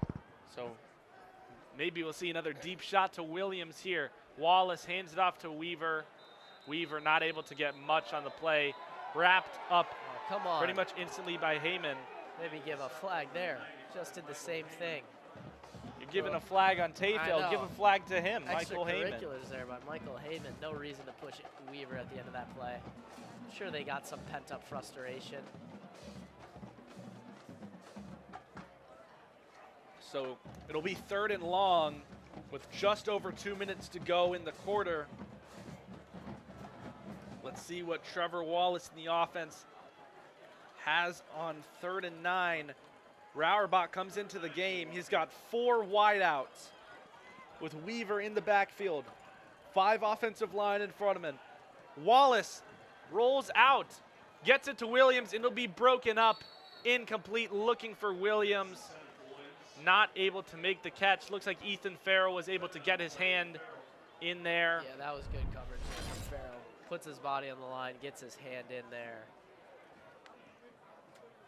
Here we see Wallace rolling right, looking for Williams. Same spot of the field he always is. Beaver jumped the, or Farrell, sorry, jumped the route there. Able to get a hand in. Good play from him. So Cats will punt it away. There's over 2 minutes left to go in the third. Looks like a pretty good punt. It's going to take a nice Wildcat bounce. Looks like it's going to stop at about the 14, I think. Yeah, good punt there from Zabin. It's going to pin the Scouts deep in their own territory. Love to see that. And, you know, at halftime, we got to see our marching Wildcats perform there. And they do not only shine on the football field, but also in the band room. A lot of our marching Wildcats were selected to represent LHS at the ILMEA District 7 Band, Orchestra, and Jazz Festivals in November. Over 750 students from 60 schools auditioned, and 12 of our marching Wildcats will be representing the Cats. So Hoskins is going to come back onto the field leading the Scouts offense. Carson Holmes running out quickly before the snap. 1st and 10 at the Scouts 14. Hoskins hands it off to Yates. Yates getting to the outside, and he'll be wrapped up by Matt Liu as well as Ryan Faze on the tackle. Coming together to bring down Owen Yates. Way to get to the edge quickly there. Cats did a great job.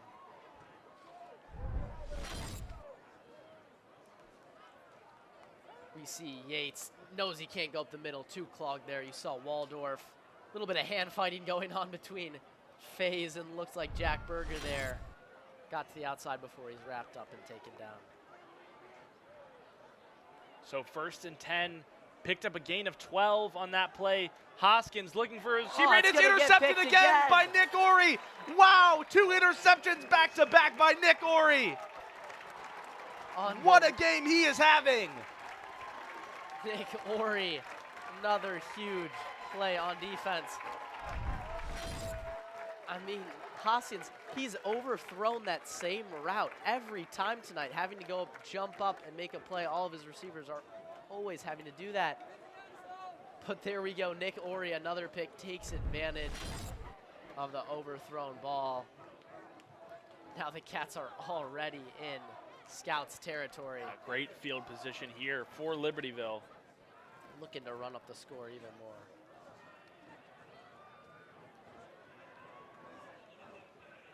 Wallace in shotgun on the far hash. Williams on the near side of the field with Weaver in the backfield. Wallace hands it off to Weaver. Weaver trying to get around to the outside. Weaver stays on his feet. He's going to go, and he's going to go in for the touchdown. Touchdown, Aiden Weaver. What a run from Aiden Weaver there.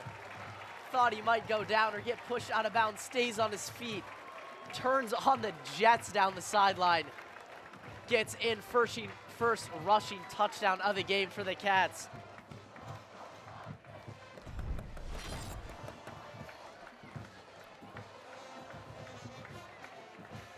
Here we see Weaver, he cuts all the way to the outside, looking like this is going to be a dead play.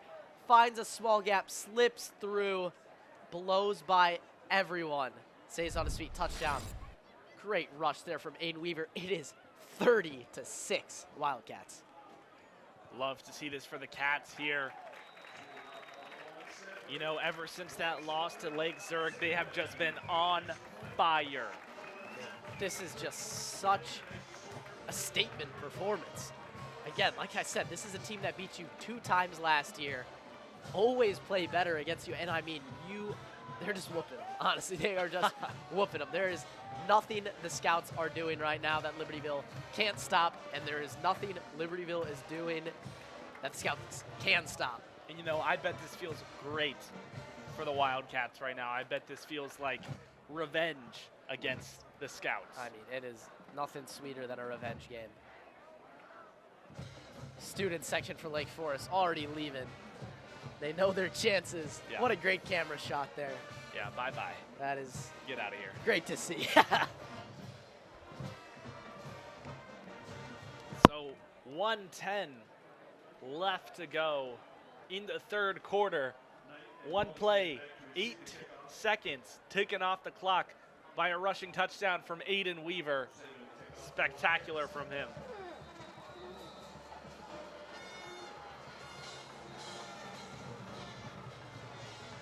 So Zabin to kick off here. Force the Scouts to bring it out here. Finds a hole, he stays on his feet, but they will finally bring him down just past the 30-yard line, looking at the 32. Minute left to go in the third, so great job so far by both sides of the ball of the Wildcats. Scouts are going to have to play crazy aggressive here. I mean, I don't think there's any chance there. It's a 4-score game right now. Don't think there's anything they can do at this point, especially with the way the Cats defense has been playing. I mean, they're going to need quick scores, turnovers. They're going to need anything and everything to go their way. So Hoskins in the backfield with Steiner to his right. Hoskins looking downfield, has all day to throw. He's going to use his legs. Running, takes a huge hit from Dylan Dowdy, finally brought down. What a hit. Hoskins has got to be careful here. I mean, you're a quarterback out here trying to play like your prime Adrian Peterson, just trucking through people. I mean, he's got to be careful here, especially you got Dylan Dowdy barreling down the hole at you. I mean, just slide, man. Just don't. There is no shame in sliding, just putting yourself and your team at risk. Boom, what a hit by Dylan Dowdy right there. Stopped him right in his tracks. 2nd and 1 at the 41 for the Wildcats. Clock winding down. Just over 10 left to go in the quarter. Hoskins will take the low snap. He looks downfield, facing pressure, and he's got a man, but he cannot connect. He was looking for Owen Yates downfield. He had him open. That's another overthrown ball there. I mean, he just tried to connect with Berger, but just over his hands again. It's kind of been the story of the game for the Scouts here tonight. When it rains, it pours, you know? Yeah. Yeah, it seems like these overthrows and incompletions have just multiplied. Mulligan's going to come out of the game, and Berger will come in. He's got Berger to his left. Hoskins. Looks like Yates in the backfield. Yates not able to get much. Ball might be out, but the reps have blown it dead. Yates got absolutely slammed to the ground there by Waldorf. I think he hit his head. Oh yeah, that did not look good there. He's gonna be down on the field. Yeah, I think he's gonna be hurt here, maybe. Yeah, that sucks to see. Waldorf grabbed him, slammed him right down to the ground, hit his head. Yeah, we'll see on the replay here what fully happened. Waldorf has him, wraps him up. Yeah, that's rough. Head right into that turf.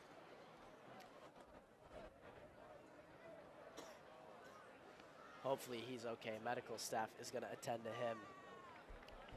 While we are at break, though, just some upcoming Wildcat events.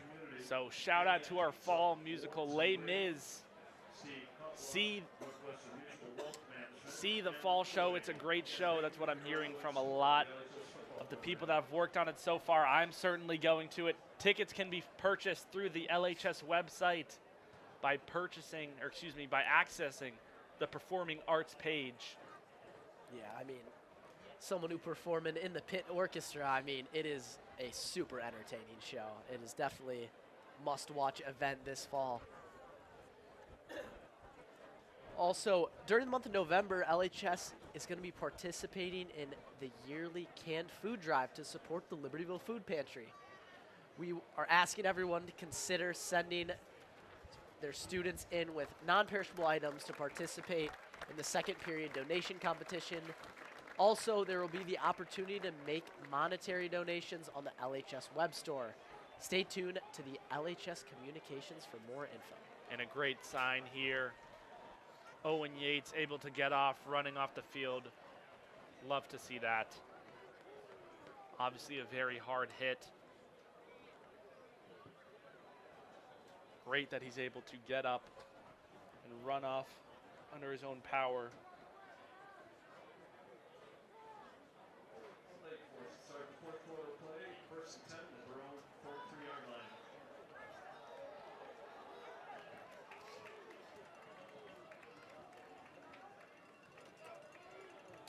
So now 1st and 10 on the 43 for the Scouts. Fourth quarter just starting here. Hoskins in the pocket looking downfield. Nick Ori trying to knock the ball out, but Hoskins is going to connect with his receiver. Ori going for, honestly, for the games we've called a little bit of a signature play. I mean, he loves to punch that ball out, and he does a great job at it. As soon as he got the ball, Nick Ori was already flying in with that right hook, trying to take the ball out. We'll see it right here. Hoskins looks right. Gets the ball out quickly. Nick Ori tried to punch it out. Bodie Rohrbach and company cleans it up, though. Cats defenders swarming to not let him get more yards on the play. Hoskins using his legs, but he's going to get wrapped up by Tafel. Maybe getting a couple on the play. I think it might be just enough to get the first. He's 1 yard short, so it'll be 3rd and 1, 48-yard line. Miles Bateski's going to come in for Logan Tafel. Wouldn't be surprised if they just try and QB sneak this with Hoskins. Yeah, I mean, they only got 1 or 2 yards here to go. Looks like about 2. But no, they're going to have 3 receivers out wide. Hoskins has Steiner, hands it off to Steiner. Steiner not able to get anything on the play. Miles Bateski hyped up after that run stuff. Huge play there from the Cats D-line. Swarms them behind the line of scrimmage. Coaches are fired up on the sideline. I mean, obviously this is 4-down territory for the Scouts. I mean, clearly they're going to go for it here. Would love to get the Cats to get a stop here just further. Keep this beat down going. Look at that. Carson Holmes in there. Caden Butt. Huge play. Tight formation for the Scouts. Facing pressure, he looks downfield and he cannot bring in the catch. Lee could not complete the catch on 4th and 2. So it'll be a turnover on downs and the Cats offense will come out onto the field. And that is just, can't make that drop there, right there. I mean, who is that? That looks like it was Emmett Lee. Lee's got to bring that in. Yeah, he's got to bring it in. I mean, I definitely think Hoskins could have given him a better ball there. That was definitely on his back shoulder, but no excuse not to make that play. But Cats get a break that they really don't need at all, but they will gladly take the ball. Let's just keep running up this score here. It will be Weaver instead of Dixon into the game. Weaver obviously keep feeding the hot hand, just had that monster touchdown. Wallace in the shotgun at about midfield. Wallace looks downfield, batted at the line of scrimmage, almost intercepted. Wallace had to be careful right there. If that were to be picked off, that might have been taken back to the house.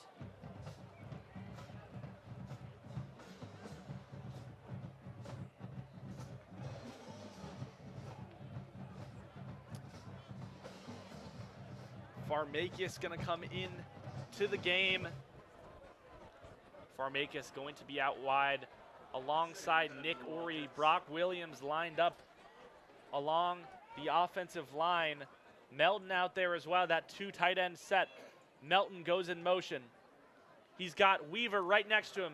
Wallace hands it right off to Weaver. Weaver able to find a gap. He stays on his feet. He makes another man miss. And he is up past the 30-yard line, past the 25-yard line. Great. A monster play by Aiden Weaver. Unbelievable run there again from Aiden Holding Weaver, the weight. 55 black. Oh, come on. That is going to come back. But on that run Right from here, Aiden good call. Weaver, Slow down now, Tony. Slow down. Good call. what a job there from Aiden Weaver, just accelerating and decelerating here. See him, he finds the gap. He's able to slow down a little bit right there, then get a few extra yards. Despite the callback, that's a really fantastic run from Unfortunately, Weaver. it's going to come back. Hold. Yeah, that's really unfortunate.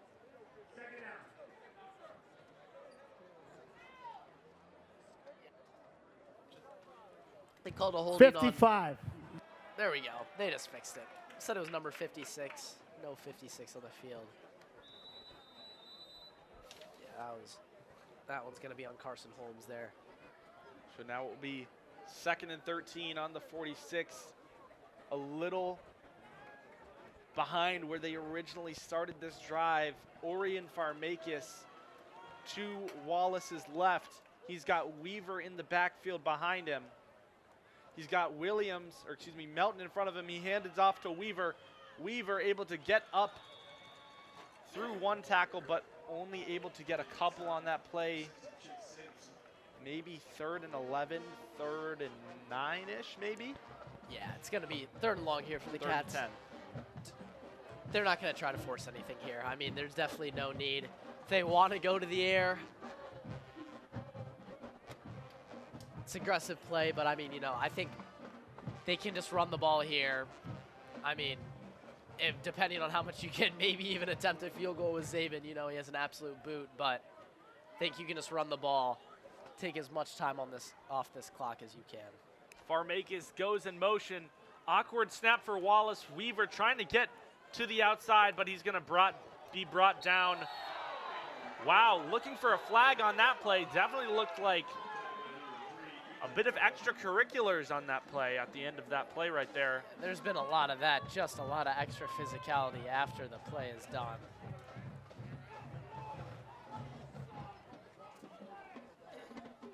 Yeah. Parents a little bit outraged with that call, thought that definitely should have been a flag.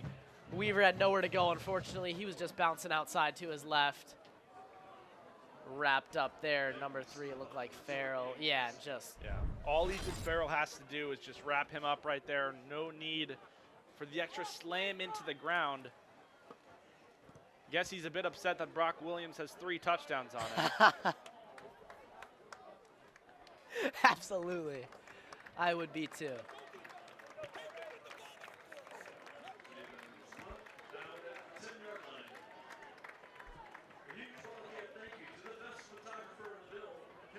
So it'll be a nice punt of the Wildcats right there. Scouts offense coming onto the field at the 10-yard line.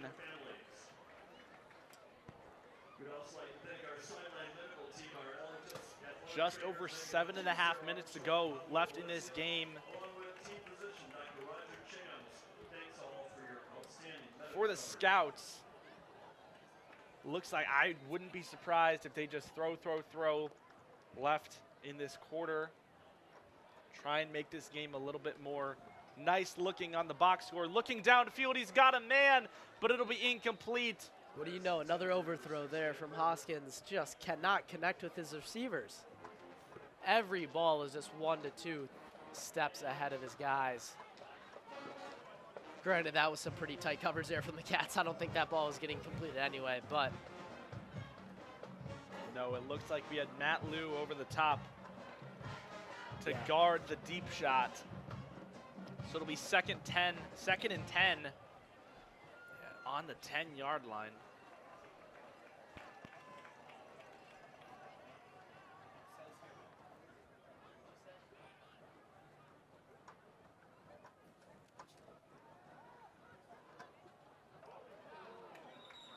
Hoskins not able to complete the catch to Bukasi. So it'll be 3rd and 10. Scouts staying where they were brought onto the field. Holmes will come off.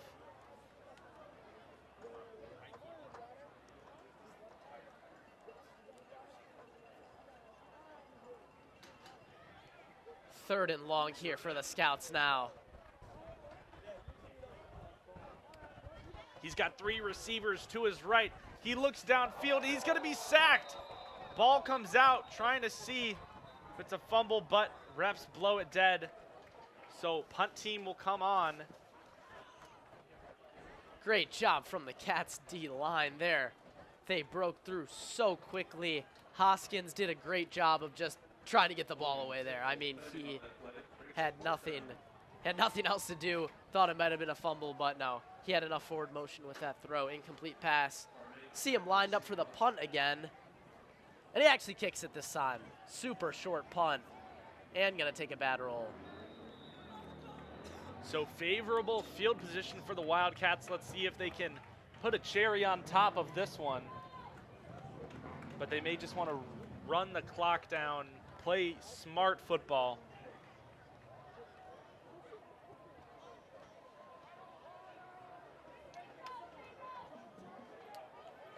So still 7 minutes left to go in the game here. The Cats win this one. I believe they do make the playoffs, if I'm not mistaken, Chathan. I mean, Cats get this game, they are in the playoffs. This is a huge win. Like you said, the Warren team they're going to face next week, it's going to be a whole different. It's going to be tough. Yeah, it's going to be a whole different story. It's going to be stud running back. Yeah, unbelievable running back, best running back in the state on that Warren team. So it is going to be a whole different story for the Cats. But you know, the way they've been grooving, anything could happen. Wallace with Weaver behind him, hands it off to Weaver. Nice gain, but a flag is on the field. It might be coming back. Holding, number 3, Black. Where's your spot, Tony? Holding called there on Brock Williams. He didn't even think he did anything there. Wasn't sure about that, but Cats are going to move back to around the 40. See a replay there. See if we see anything there. Williams. Repeat, first down. I mean, that's a light holding. that was not a holding. I mean, that's a stretch. He frisked his jersey a little bit, but regardless, 1st and 14 from the 35. Under 7 to go. Wallace with Weaver right next to him, sends Farmakis in motion. Flip to Farmakis. Farmakis trying to get up through the hole. He'll get up past the 35. Good tackle made there. That was Michael Heyman. Did a great job wrapping Farmakis up when he had a lot of speed there. Just a gain of 1.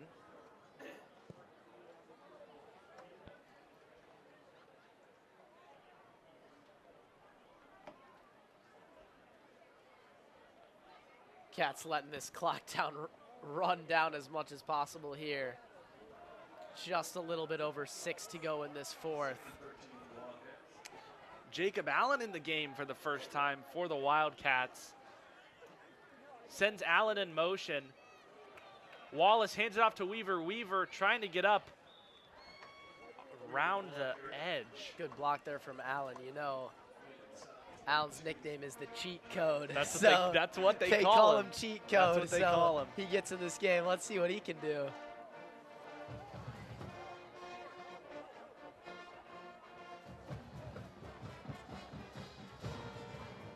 So on the far hash, it'll be 3rd and 8. 5:30 left to go in the game. He's got Farmakis and Payton to his right. Wallace with Weaver in the backfield. Payton goes in motion. Wallace in the shotgun looking to take the snap. Fakes the handoff, gets it out to Payton. Payton on his feet still. Charlie Payton makes a move. Charlie Payton gets it up past the 20, and that will be a Cats first down. Great stuff there from Payton again. I mean, he has made some really big plays all night long. I would love to see Charlie Payton more involved in this offense. I think he is such a talent out there at receiver. He's made, again, huge impact tonight. He has great balance, great hands. Yeah, he's one of those players that might not seem too important on the box score, but he makes a huge difference in these games when it really comes down to it. Of course, he had the touchdown last week. I'd love to see him get into the end zone again. Absolutely. We know he can. Weaver directly behind Wallace. Farmakis one-on-one outside to the right. Hands it off to Weaver. Weaver trying to get around to the outside. Weaver stays up, but it'll be a small gain.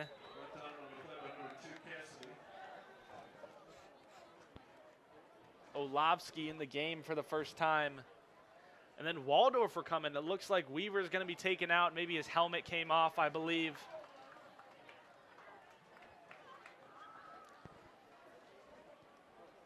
Logan Tafel coming in for Eric Waldorf. Late minute switching here. Love to see Tafel get some touches at fullback here. That could be pretty entertaining. Two big guys two big fullbacks really. Jacob Allen and Logan Tafel. Power back combo, but Tafel will be directly behind Wallace. Hands it off to Tafel. Tafel barreling his way down. Don't know if he got the first down, but he's got about 3, I want to say. No, he got 4. So 1 yard to go to move the sticks here in the red zone. Cats may just want to run some more clock down here once they get the first down. You know,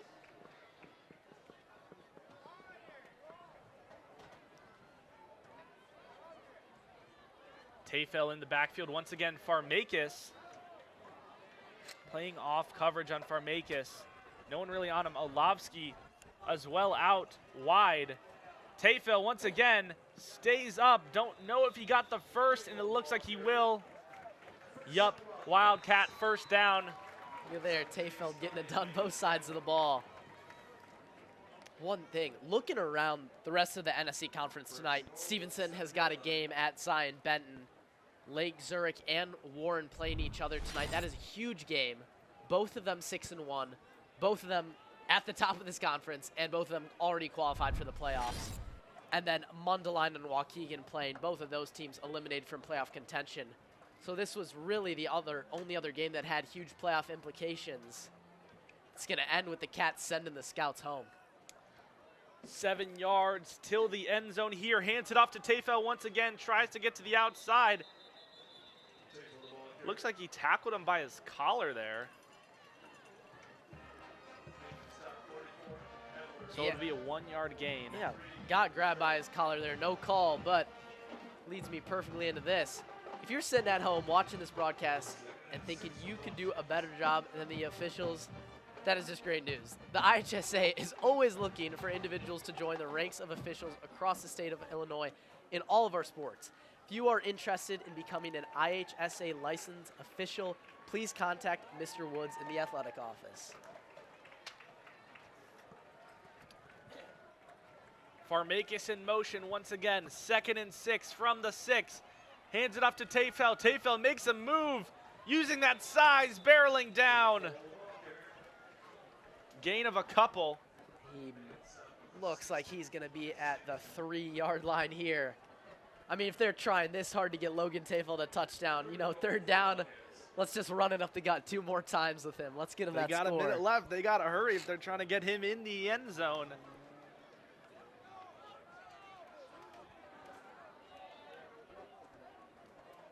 That seems to be what they're trying to do, get Tafel into the end zone.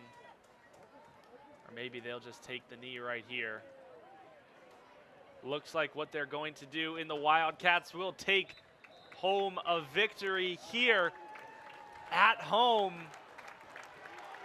Great performance by Trevor Wallace, Brock Williams, the entire Cats defense. Stellar performances all around. Great job. I would kill to hear what's the conversation in this handshake line right now. You know, Brock Williams said in that interview, he came out with the mentality to kill today, and he knows Lake Forest loves. He did kill, and he knows Lake Forest loves to talk a lot of trash. Love to hear what's going on in that line, but Cats for sure stuck it to him today. Unbelievable performance from them. This is by far the most fluid their offense has looked. Their defense was resilient, and after that first drive, a huge 12-minute drive, I mean, they did a fantastic job bouncing back. And, you know, going into next week against probably the best opponent they're going to play all year in this conference, this is the win they needed 100%.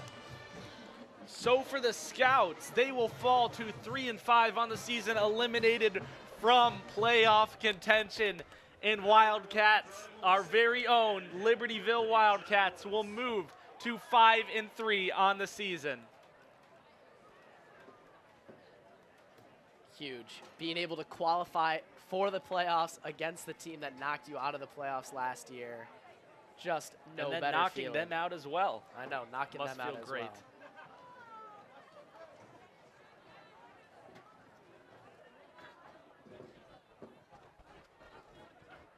And, you know, the whole broadcast tonight, everything was brought to you by our amazing Wildcat Productions team. You know, Ryder Allen. Ryder Allen, we love our guy. But here are just some of the seniors from our Wildcat Productions team making all the magic happen behind the scenes. Oh, there's us. What do you know?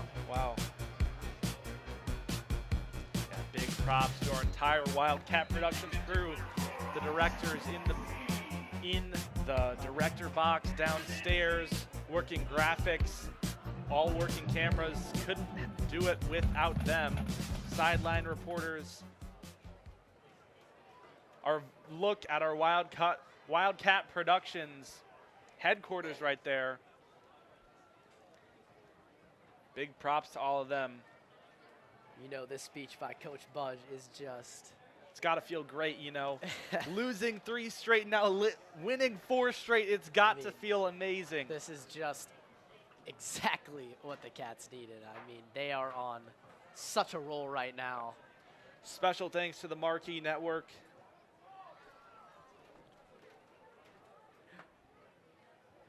As well as Dan Treptow. All right, well, that will do it from the booth tonight.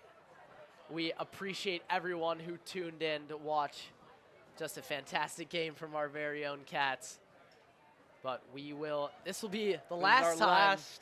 This will be the last football time game. Unless the Cats can get it done in the playoffs, get us a playoff football game.